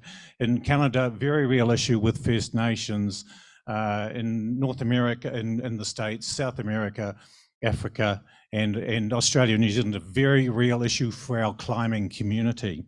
And really we're being asked as a climbing community to really rethink how we engage with our mountains and think about them. Where in New Zealand, Māori would say that when you stand on the top of Aoraki, Mount Cook, New Zealand's highest peak, you're standing on my ancestor. Don't do it. And so we're really having to think hard how we engage with that. If we can look at the next, if we look at Australia as a case of where this is really having a dramatic impact on the community, where if we take the case of the national park in the state of Victoria, so Grampians National Park called Gadiwed, a beautiful national park, 500 square kilometres of that park is now closed to climbers. Closed, finished, done. More than 4,000 named climbing routes are now not accessible to the climbing community. There's been a complete breakdown over a number of years between a very disparate climbing community, the Parks Authority, and the traditional owners, who have been a sense of great offence, I think, at some of the behaviour of some climbers in terms of perhaps climbing on very old rock art, on spiritual sites that were very important but weren't recognised by the climbing community. And so this is a very real example of the impact on the climbing community when we don't engage and understand where other people are coming from in terms of a traditional ownership. So that is very difficult now in Australia for them to resolve that. A lot of work being done by climbing groups in the state of Victoria, but they're coming at it from quite late in the piece. And in New Zealand, if we look at the next slide, in New Zealand, there's lots of activity going on, as always, particularly in the Alpine world. We're sort of a bit proud of an Australian-New Zealand descent of Changabang in the Himalayas, the Boardman-Tasker route, repeated after 46 years and many other attempts. But again, in terms of thinking through what our Māori, our Indigenous people are starting to say to us very, very firmly, and are saying, please don't, you need to reinvent what a national park is. You know, we've got national parks, and they're saying we don't, national park is something that was imposed on us and we didn't have a say in it. So the community is really starting to think that through now. So there's just some thoughts about what it means for us in Oceania. Thank you. Thank you, Stuart. Very important, very interesting issues. And last, we will move over to Willie Montenegro, who will speak about South and Central America. Please go ahead. Thank you. Well, our presentation from this year focuses in the challenge of the region. And we speak about three challenges. Sport.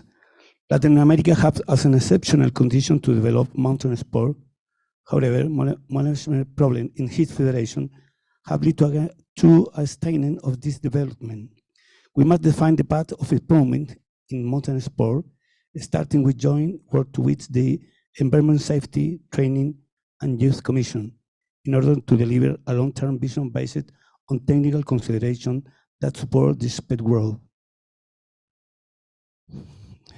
Social and environmental, Latin American, like other region, has a series of social and environmental problems where we must be the factor change and improvement. We must work in the path that supports social improvement, taking sport and environmental protection to vulnerable sector and generating activities that allow the sector to participate in mountain sport in order to create a positive change in their social environment. Administrative and organizational. At the regional level, it has become clear the administrative and training deficit on the board of National Federation has been the main obstacle to the growth and development on the region. Therefore, we must work in a format of support and help to the National Federation so that their substance and growth can be projected into the future. All these initiatives must be reviewed in detail in a work that involves the FSC, education, organized government, and all those entities that can be contributed to continental work with the UIAA in the plan.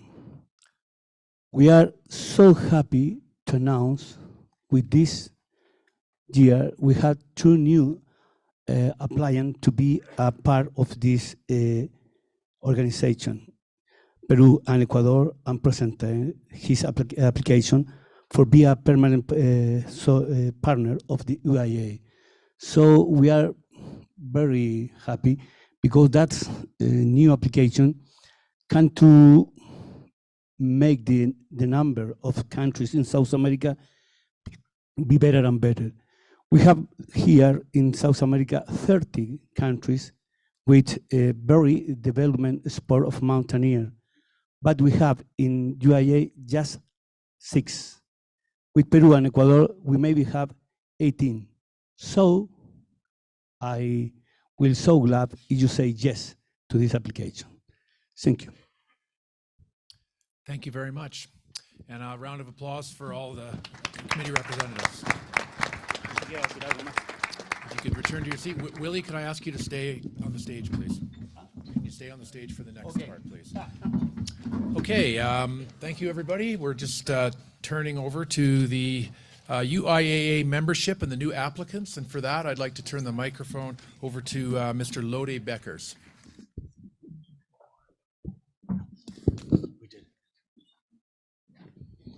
While Lodi's going to handle this section, I'll give you the results of the general representation election.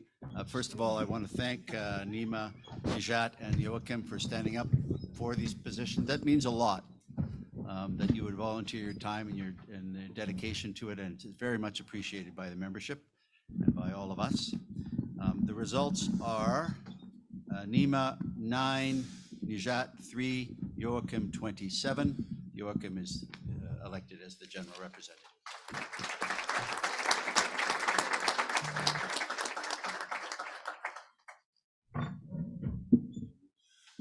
Hello, everybody.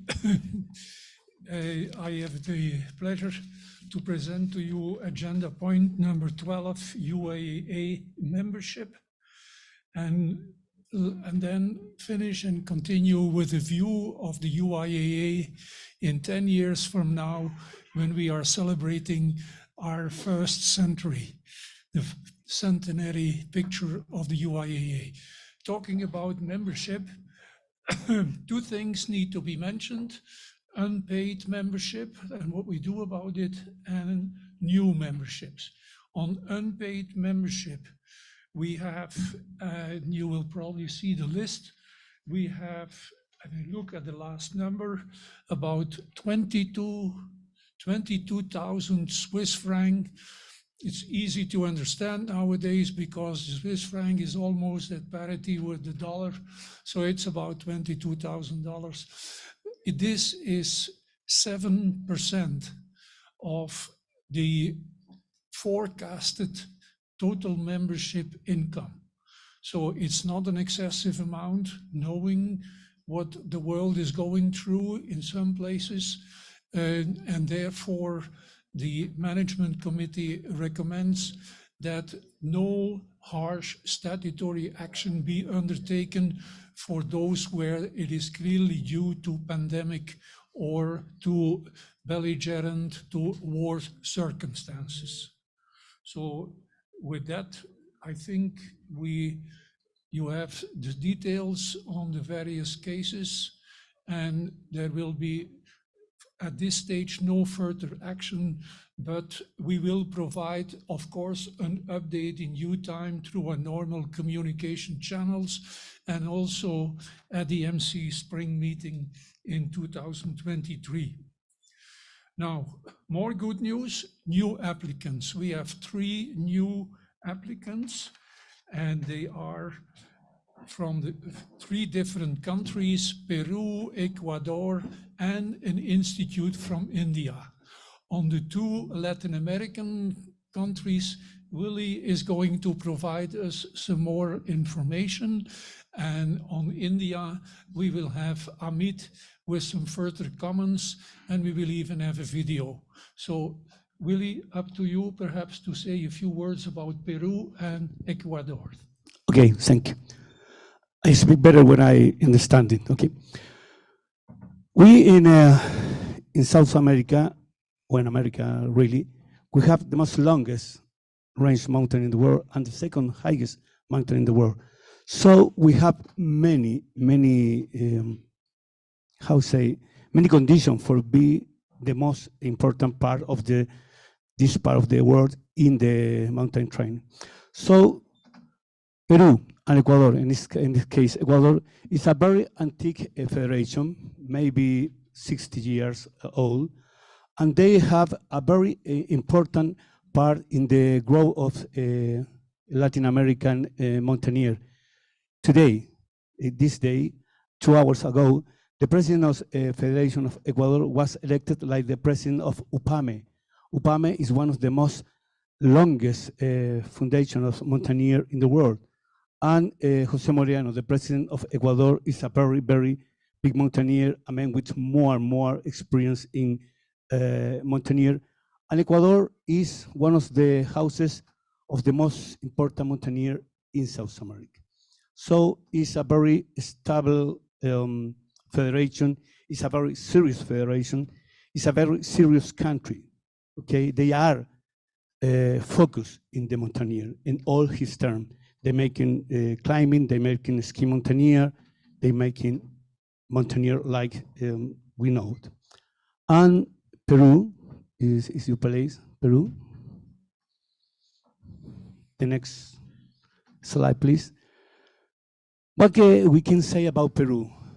Have one of the most beautiful mountains in the world, like this one.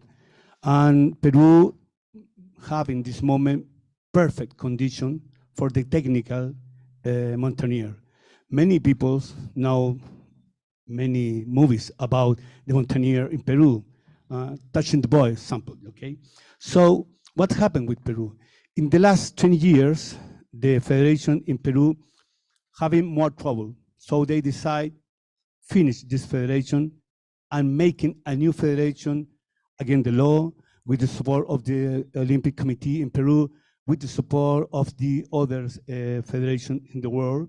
The Peruvian Federation this moment is part of the FIC2 and is part of the ESF2. It's a very important federation. It's a young federation in this moment, but they have all the heritage of the antique federation, okay? They have people with more experience in mountaineer, with more gains to be the factor of change. They try to be a more perfect federation. So for me, I say just for them, because they need our support. They need our vote of, vote of help.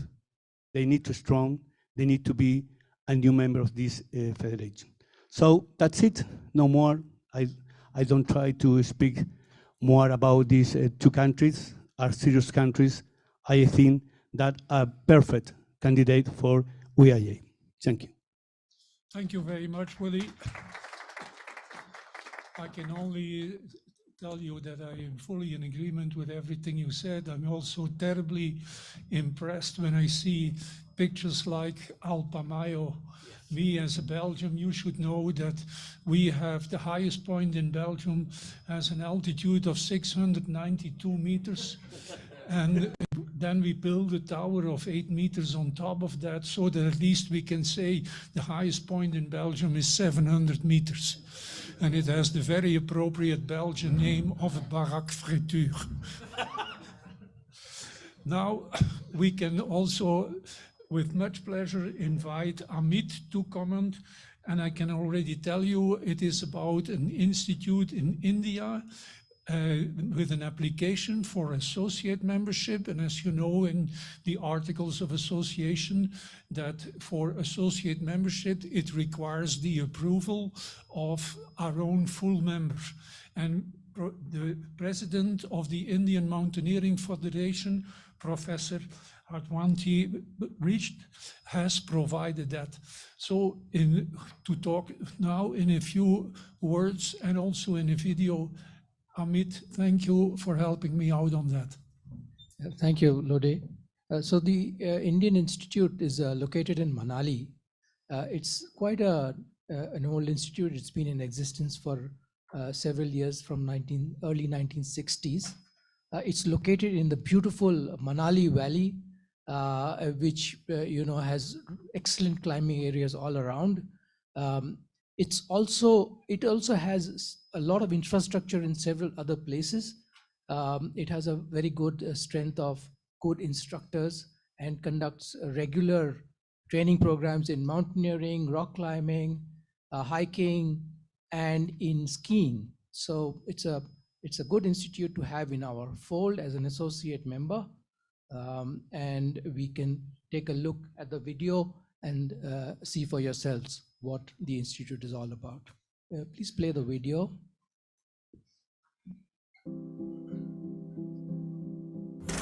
Established in 1961, Abhimas since has trained thousands of young mountaineers, skiers, athletes, and professionals.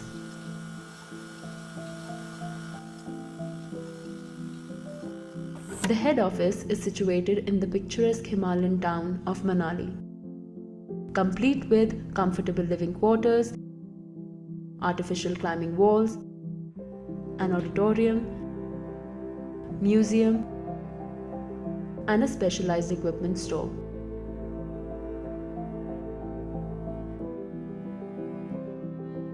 Safety is always a priority. Therefore, the candidates are also briefed on first aid, high altitude awareness, and basic life support techniques. A strategic safe proximity of only 20 kilometers to the ice and snow training fields throughout the year comes as an advantage. Experienced instructors impart the best known technical knowledge and practical training to the candidates, using the latest gadgets and certified equipment. Being the first responders to all SOS calls in the region for mountain rescue operations, the organization has multiple successful extractions to its credit.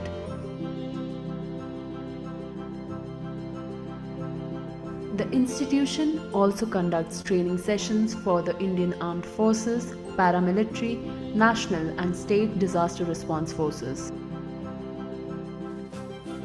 Besides a center in Manali, Abhimas boasts of 10 more branches spread across the state of Himachal Pradesh, each branch offering training in adventure activities suited to its location, like skiing, kayaking, paragliding, and more. Since the Himalayas are both our home and our playing field, we have always known to bestow upon nature the respect.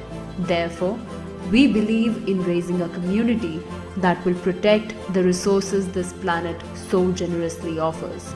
Environmental consciousness and mindful living are deep rooted in our founding principles. The sprawling reforested lands of Abhimas reinforce these ethics every day.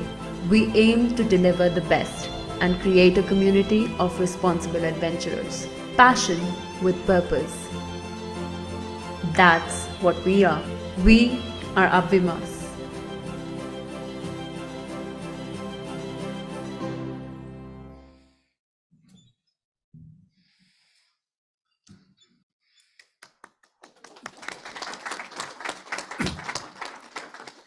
I think I want to invite Peter Muir to announce now the type of voting that we will have over those three candidacies.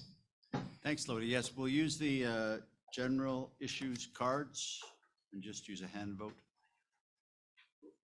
You wish me to proceed? Yeah. So, the first candidate for full membership is Ecuador. If you're in favor of Ecuador as a member, please raise your card.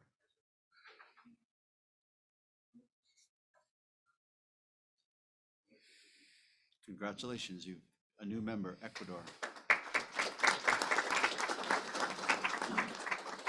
For Peru, same procedure. If you're in favor, please raise your general card. Congratulations again, you have a second new member. And last but certainly not least, for the associate membership, if you're in favor of the Institute, please raise your yellow card. And again, a third member, new member. Congratulations. Thank you, Lodi.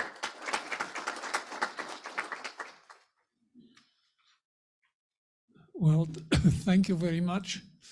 Those votes at least provide you a bit of exercise in this meeting room. I will now take a few minutes and 3 slides really to talk about our future. And as you have seen, Peter, this morning in his president's report, he also mentioned that we have a strategy for the years 2021 to 2024. What I will be trying to do is give you an idea of where we may be in the year of our centenary festivities and celebration by 2032.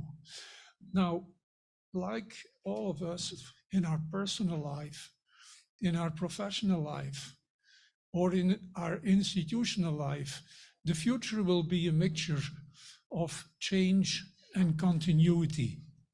And the same is true for the UIAA. Next slide. What I will do is firstly give you an idea and compare some of the dimensions in 2022 and in 2032, then talk about what is the continuation of our strategy in the coming 3 or 4 years, then a little bit out in the future, and then ending by what may this association, the UIAA, look in about 10 years. So looking at those dimensions, in 2022, we have 90 members and we just approved 3 more. Well, when I say here, I think by 2032, we may be not 93, but we will be 133. And it is up to you, it's an invitation to you now to make a note, which country would you wish to be a member by then? Because all of us may have a wish list like that. Here is my wish list, just 5 countries, but you may have others. I have on my wish list Bolivia, Colombia, Australia, Honduras, and Oman. So up to you now to make a note of what country is on your wish list to be a member by 2032. We have, through our member federations, we have 3.5 million individuals that we are reaching or not reaching as the UIAA. By 2032, there may be 5 million, and I hope they will know it by then, because it's one of the aspects of our national federation membership that the physical members may not always know about us and what we are. Also, in that number of 5 million in 32, we should also be aware that there is still some under-reporting going on, and that we do not always know very precisely how many physical members are involved in a federation. And on top of that, as we all know, there are lots of climbers that are not members of Alpine clubs. Then the office staff. We now have an office, a director of operations, and 7 persons, 7 individuals involved, not all of them on a full-time basis, all equally committed, but some on a half-time basis. By 2032, there may be more. Maybe we will have a CEO, and maybe we will have a deputy CEO, or maybe if it is Niels who is the CEO in 2032, maybe that other number 1 will be a personal coach who will have to help him explain to his family why he is spending so much time on the UIAA. And then we may have another 10 full-time equivalent people. Sponsors and partners. We looked around, we have 15 now, and we appreciate their presence in our picture. By 2032, we may have 30, we may have more, because we are going to have some initiatives to develop further operational and financial support to the UIAA. We have 9 commissions now. I am saying there we may have 10, or we will have 10. They may not be the same. We may have 1 extra new commission to celebrate and to design the festivities for the centenary. Pavlos, wouldn't that be a marvelous role for you to be the Centenary Commission president? No, so, you know, let's imagination work here. You're picking on the young guys. The balance sheet total now is 660,000 Swiss francs, roughly speaking, $660,000. I am saying there, I think it will at least be 1.5 million by 2032, but it could also be 15 million if we succeed in a strategy of attracting legacies, that kind of financial support, and then you are easily at 15. So, you know, it is permitted to dream, so let's do it. And then committed volunteers, when we add up all the people that are involved in all our commissions, in all our work groups, all the people in this room, you are committed volunteers. All these days that you are here, you add it up and you have a small army of 2,070. And I think by 2032, we may be at least 500. The IOC will be and continue to be an important consideration. We are a member since 1995. And by 2032, well, we may be a member with an Olympic sport. It could be, and hopefully it will be, ice climbing. But I'm also talking to Steve Long and to Peter Farkas about a new Olympic sport, and that is international crampon running.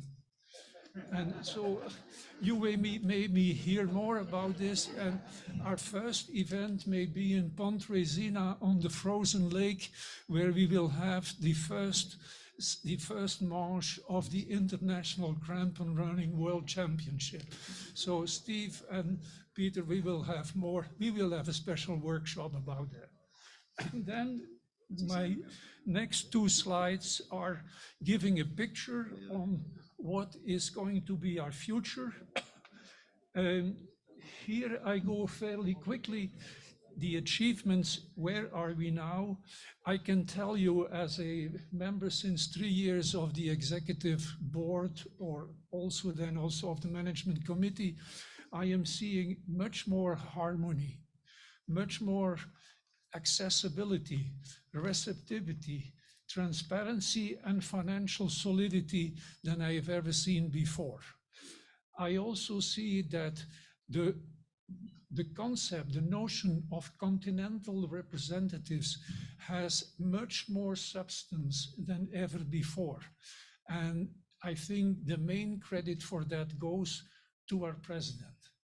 It's one of his own personal initiatives, and it was well received, and they are all equally receptive to that, giving new substance to the role of continental representative. And then the Commission's proactivity. I'm not saying that all are equally proactive, but there are some that are really outstanding, and they are coming up time and again, not only with ideas, but also with actions and achievements. So that is where we are now. A little bit further out in time, when you look from 2022, going towards 2025, 2026, climate change is going to be omnipresent. And we will evolve in those years, which is the near future. We will evolve from awareness to action. And there I got an excellent idea from Anna Rahn, who told me maybe we should try and develop some sort of carbon calculator app to be used by climbers. Now, this is, I am not going to give you more details on this, but I see Carolina smiling, so the two of you should be talking about this. But as you see, this is a future. You know, it will just a future of ideas of that kind. Then there will be a need for repositioning for the UIAA. And you see the two arrows, the one is vertical, the other is horizontal. The vertical one is that we will need more notoriety in national, regional government circles, also with international organizations like the World Health Organization, the UNESCO. We need a broader contact base in the IOC. And then horizontally, we will need more and closer relationships. Marco, you better book the flight for the next meeting, because we want really close relationships with our other horizontal partners in that world. And also, and again, in the world of climate change and climate change international institutions, we are already well advanced there, but we will have to include the biodiversity dimension. And I will come back to this in 2 minutes when I am about at the end of my talk. I have 2 more minutes. Okay. Adaptation of membership categories. I'm not going to give too much details. We have 4 categories now. In the future, we may also, and it's an idea that has been going around, an advisory council, some sort of friends of the UIAA council, where we will find past presidents, past MC members, corporate sponsors, and why not even institutional institutions. And then we have to renovate the management nomenclature from executive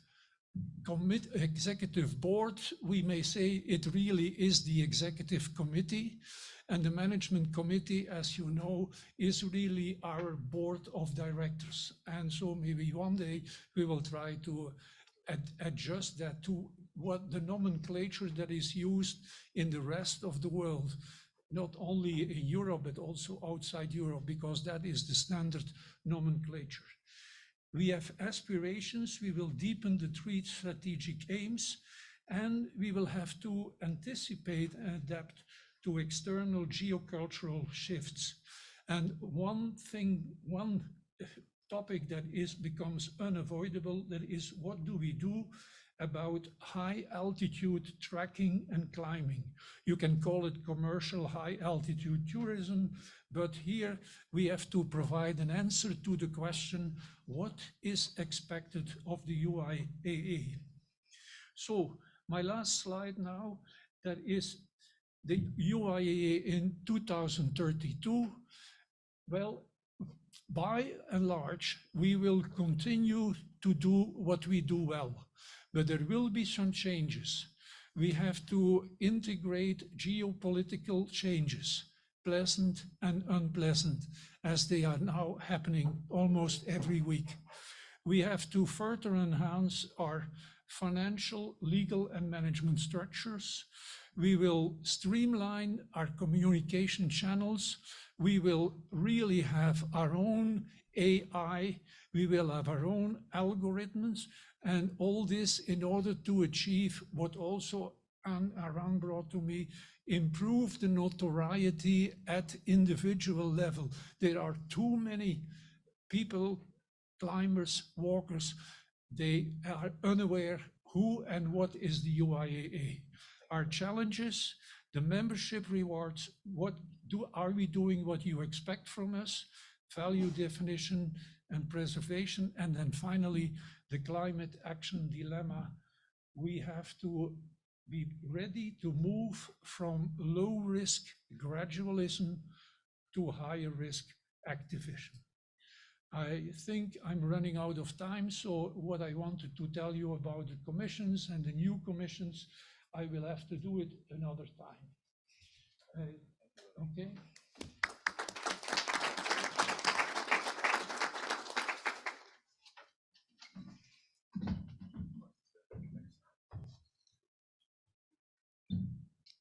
Thank you, Lode. One thing I wanted to mention is these meetings are always busy, and one of the great benefits of everyone coming together is to collaborate. And so this meeting is just a very beginning, just scratching the surface. The best place to do it is in the lobby, or having a beer later, or over a cup of coffee, to get together and talk about these issues beyond just the quick presentations that we do up here. Okay, so we've got over to Peter, where I think we're doing the court report. No, the court report, actually, there is one in your supporting documents, and in the interest of time, we'll recommend that you read it. Okay, that's a good recommendation. Yeah. Okay, moving ahead to, we're just kind of on the final stretch towards our lunch break here. We're going to be talking about the future General Assemblies. So you can see them on the screen there. As these are on the screen, I'd like to invite the candidates to make their proposals from India and Kosovo to please come up to the stage. And Nepal, I believe. India, Kosovo, and Nepal, if you could please come up to the stage.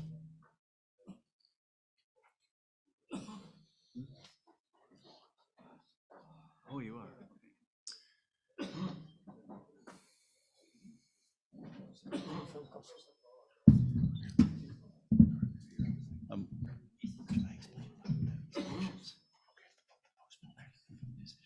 Yeah, come on up. So Grant, if I may, while you're assembling people,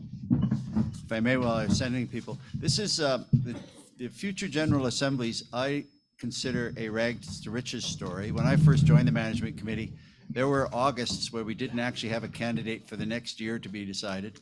And due to a lot of hard work, mostly by Stephanie, for sure by Stephanie, now you see we're not only projecting for next year and the year after, but a year out. So into 25. So we've invited the candidates to give their short presentations today, but there are some things that we want to clarify with the candidates. So we're not going to make a decision on them today. We're just going to have them present and then make a decision at the next GA for 2025, because that gives us lots of travel time. So thank you, Grant. Thank you, Peter. Okay, so we have three candidates here, each with a 2 to 3 minute presentation. And why don't we start with Kosovo? Go first, and please go ahead, Silvio. Yeah. I must explain first that I am honorary member of the Kosovo Federation, so forget about my Italian passport for the moment. I know there is a short movie to be presented where I'm speaking. Let me describe Kosovo. Kosovo is maybe one of the last nations to be recognized all around, and was admitted and was accepted as UIAA member in 2011. It's a nice country. It's in Europe, part of what was former Yugoslavia. So maybe you have heard about problems when Kosovo started its existence. There was a war. By the way, the Italians sided with Kosovo, so this is why I have so many relations there. It's already finished? Okay, please. Let's imagine that Kosovo is welcoming you all. And from my side, I hope you will accept this proposal, going to Kosovo as for the UIA General Assembly 2020. It will be decided at the next assembly. Thank you.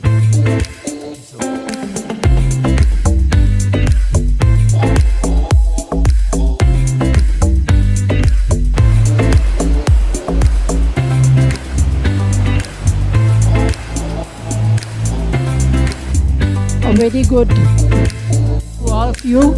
Namaste. I'm President Indian Mountaineering Foundation, and Indian Mountaineering Foundation is almost more than 60 years old. And under the umbrella of Indian Mountaineering Foundation, Indian mountaineers climbed Everest 2-3 times. More than 3-4 expeditions climbed Everest. And that 65 was the record that time, putting so many members on the top of the Everest.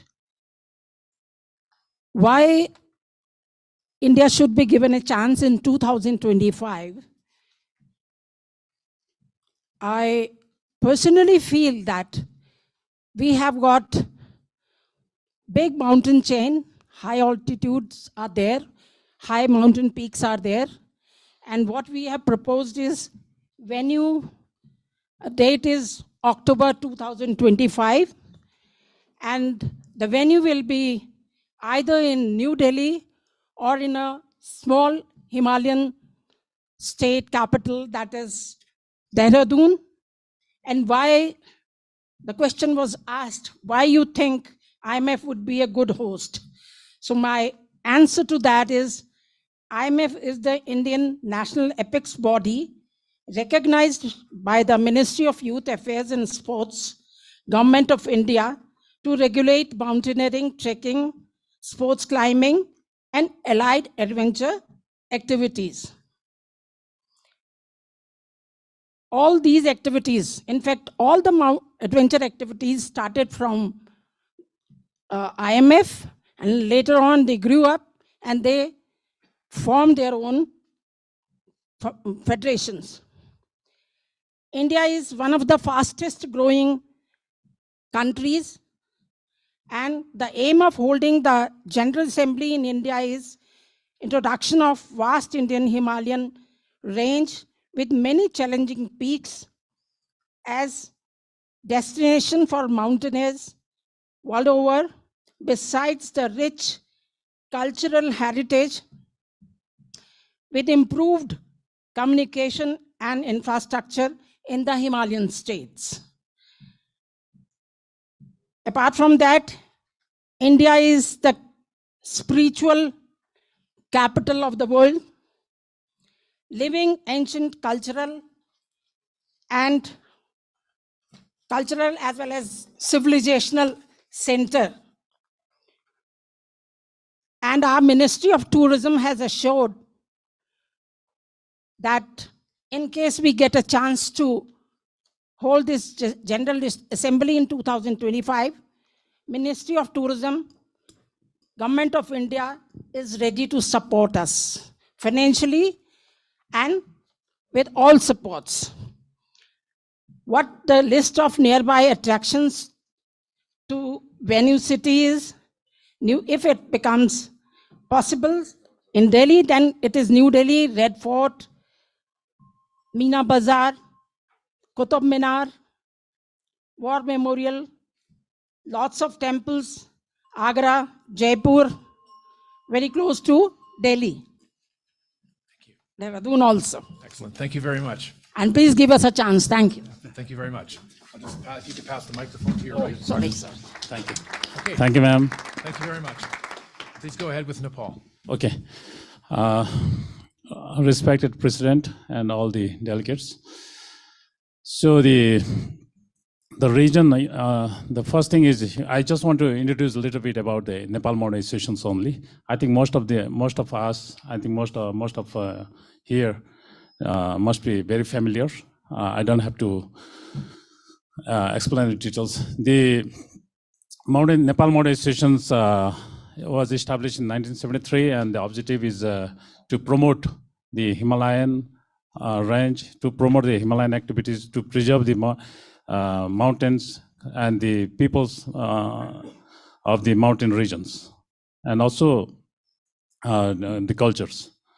So in this regards, NMA, we are authorized to manage 27 peaks below 6,500 by the government of Nepal, and through this we are doing the training, we are conducting the training, we are managing lots of different activities like International Mountain Museum and so on. So International Mountain Museum and all.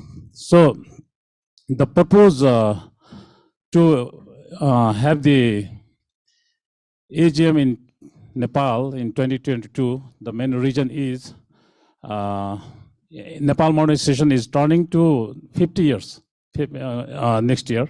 We are going to celebrate the Golden Jubilee. So on these occasions, we like to invite all our respected members of the UIAA and UIAA as well. So in this case, to celebrate our Golden Jubilee, as well as the 70th anniversary, Diamond Jubilee, and Mountain Festival, and also on this special occasion, we want to make something new. So to invite all the climbing community to Nepal, because recently the government of Nepal has decided to open a new unclimbed peak, more unclimbed peak. So at the moment, there are more than 1,300 peaks, mountain in Nepal. I don't have to speak more about the 8,000-meter peaks because you all know about it. And out of that, at the moment, there are only 400 peaks are open. And now the government of Nepal is planning to open more peaks. And our intention is to introduce also the new peaks to you, the mountain community, and to promote the Himalayas. And the other reason is it's been more than 50, 60 years that we have been organizing the expedition in Nepal. If you see the history from 1992, 23, 24 to the first 8,000-meter summit of Maurice Exor in Annapurna, and then Edmund Hillary, Tenzing Sherpas. From there to now, the time has changed, and there are lots of changes. So we just want to also share the differences, and we want to involve in this. So one more second, because I lost already two. Yeah. Sorry. So the thing is, we want to do these things in Nepal because, and also I want to share that the hotel facility, we have more than 13 five-star hotels. We have a basic tourist lodge, and also in the mountain we have also a very advanced luxurious hotel as well as different type of things. The facility are very good. We have a good airlines facility, transportation facility. There are good helicopters. Myself, I am also a helicopter operator. Altitude Air is my company. So their facility are very good. So I just wanted to invite you all to Nepal, and also please give us a vote for 2025, and then maybe we request ma'am for 2026 at the same time. Thank you very much. Thank you so much. Thank you very much.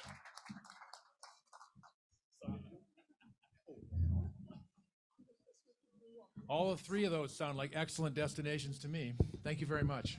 Thank you. Okay, I'll ask you can return to your seats. Yeah. For sure.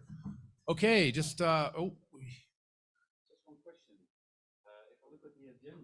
Yes. Yes. Yes. Because when the management committee reviewed the applications yesterday, we found them to be quite diverse in the coverage of what was available and things. So we just want to refine their applications so that we have the full facts of each site, basically. That was the reason we decided, Peter. Hope that's okay. Okay, thank you. So our last matter of business is a celebratory matter just prior to lunch, and I'll turn the microphone back over to Peter for some awards. Thank you. I just quickly have to ask on the agenda, because Peter's right, we should follow it. Is there any other business? Good. Oh, sorry. So, given the passage of time, we're going to, this isn't going to be as adequate to recognize contributions as we might have wanted, but nevertheless, it has to happen. So, I first want to tell you that I'm privileged today to give out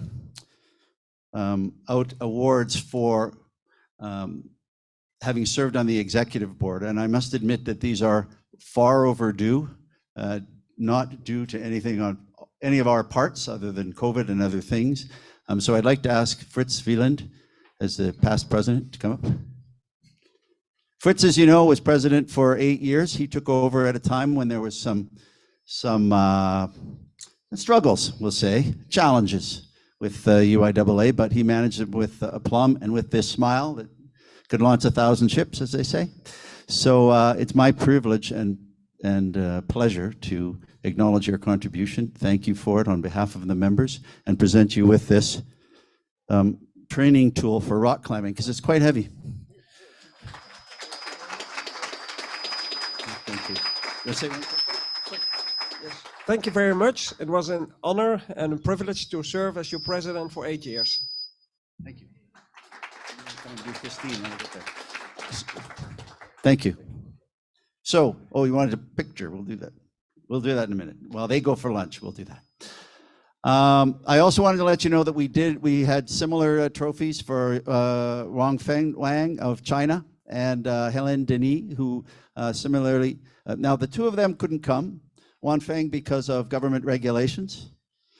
Helen Denis, a far more pleasant reason, grandchildren. She had to look after her grandchildren. So there she is with her award in France. Lovely.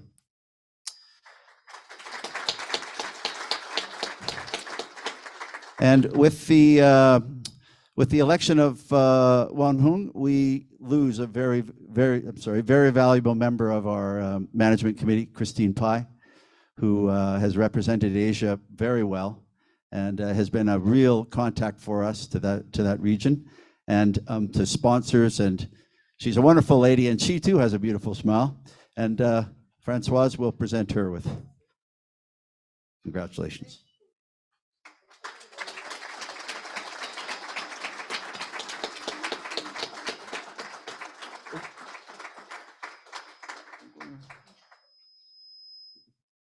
Thank you. Now I believe Juan would be next to come up from FEDME. Yes, come. I'll wait till he gets here. And maybe I'll let him start with the explanations. Thank you. Okay, ladies and gentlemen, I don't know if you know that FEDME celebrates his first centenary, this 2022.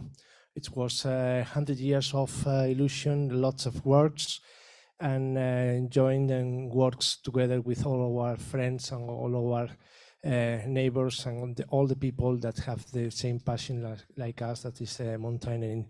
And from FEDME, it's a pleasure to offer to the UIAA, that is the ones that FEDME is founded member from the UIAA, and we are pleased to collaborate year after year with the UIAA, and we'll see the same warm welcome from the UIAA, and even we want to continue in the future working together, FEDME and the UIAA and all of our friends from the mountain. So let me to offer to the UIAA, which is our centenary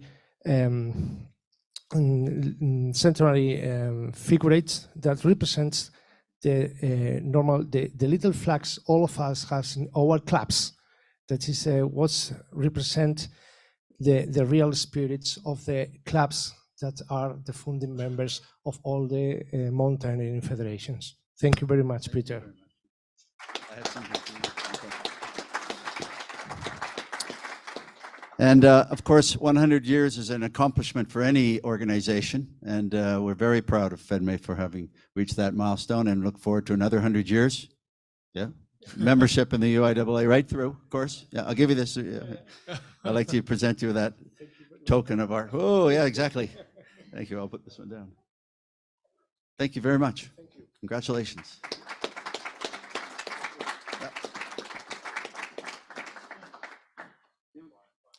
Now, this is a very special award. It's remarkable to me, actually, that this is an award of appreciation that goes to someone who has attended 30 General Assemblies in a row, hasn't missed one. And Mr. Darko Barilek from the Croatian Mountain Association. Where are you, Darko?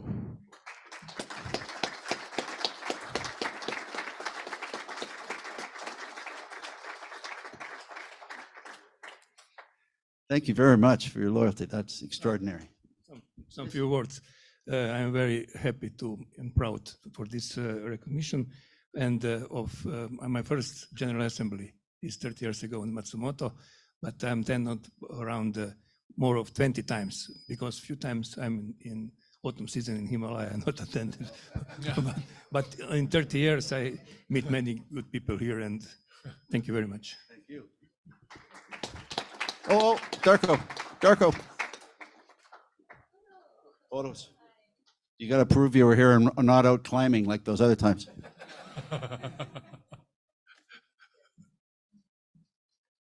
Thank you. And a couple other awards. One is for, now, the training program. Where's Steve? He's supposed to be up here handing this out. Oh, come here. You get to do the, I'll do the speaking, you do the presenting. How's that? Oh yeah, even better then. You do the speaking and the presenting. Okay, thanks. Yeah, you're witnessing the birth, I think, of something very important. My first meeting ever with the UIAA, I witnessed the birth of the IFSC. What you're seeing now is the birth of UIAA skills certificates, which I think are going to be as important as the safety logo, which, as you know, changed the way that equipment was made and sold forever. And I believe we're doing the same thing with training, because what we're doing is we recognize anyone can teach, anyone can train. It doesn't mean to say they know what they're doing, you know. And in the kingdom of the blind, the one-eyed man is king. And it's the same thing with training, you know. People don't actually know if what you're teaching actually makes sense. So what we do is we recognize when a federation has put in the governance to create qualifications, and then people are passing on their skills within a system with a syllabus, a prospectus, and a structure. That's an enormous commitment for any federation to do. And many of you have already done that commitment, and some of you are being helped towards that process, and there are new federations joining who want it. The skills training is where we disseminate that to your members, the new people and the intermediates, all those people who are starting the activity, and they're doing an activity which requires our 3 pillars: safety, sustainability, and what was the other one? You know, and sport, yeah. So it's really important that people, when they come into our activity, don't trash the environment, don't get us banned from places, and actually have the best chance of having a great time and adventure that is, you know, making a good risk management judgment. So all of those things, what we want to do is celebrate the effort that the first federation has put into this, because we've piloted this scheme. I want to also issue a challenge, which is that you all need to knock them off their perch next year, because we will make the same presentation to the federation that's made the biggest contribution towards dissemination of skills with the UIAA skills certificate. You can read more about it in the annual report, so I will keep it short.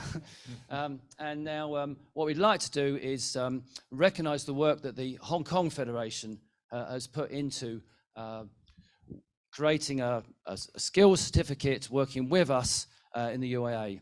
It uses the system that Pavlos mentioned earlier about the online skills enrollment. It's one of the only fortunate things about the COVID pandemic is that online e-learning has massively moved on, and we've been able to use that. So thanks. I'd like to say, huge thanks to Hong Kong for spotting the opportunity and putting the commitment to disseminate it. 466 people have already been through the program, which is fantastic. So yeah, if we could bring Fred up on behalf of the Federation. So this is the first, you're going to be the first person ever to get this recognition, and we'll give you a certificate. Yeah. So that's great. Yeah, of course. Yeah. It's my pleasure to be the pilot country to experiment it. Okay. Yeah. I'm the guinea pig. Yeah, exactly, exactly. Right? Yeah, and hopefully you'll get it next year, but I'm afraid there's a lot of challenges out there. Sure. I'm Yeah. sure about it. Thank you. And also, it's a big piece of work for either someone who works in administration or an instructor to put in all of that effort to work with us. And so we'd like to recognise Sherman, who has been part of the vision of disseminating this to the instructors in Hong Kong, and also doing all the administration it required, like, for example, even designing the certificate and all the materials. So thanks ever so much. This is, I've got my glasses on. So this is for the Federation. This is for our Federation. Yeah. Okay, thank you. That's so we go. Yeah. And this is for you, Sherman. Thank you very much. Yeah. So.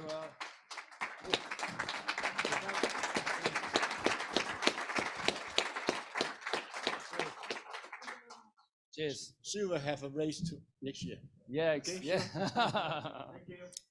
Thank you. Sorry to hide. It was better. Please. Okay, I think that brings us to the conclusion of the morning program. So thank you, everybody. That went very well.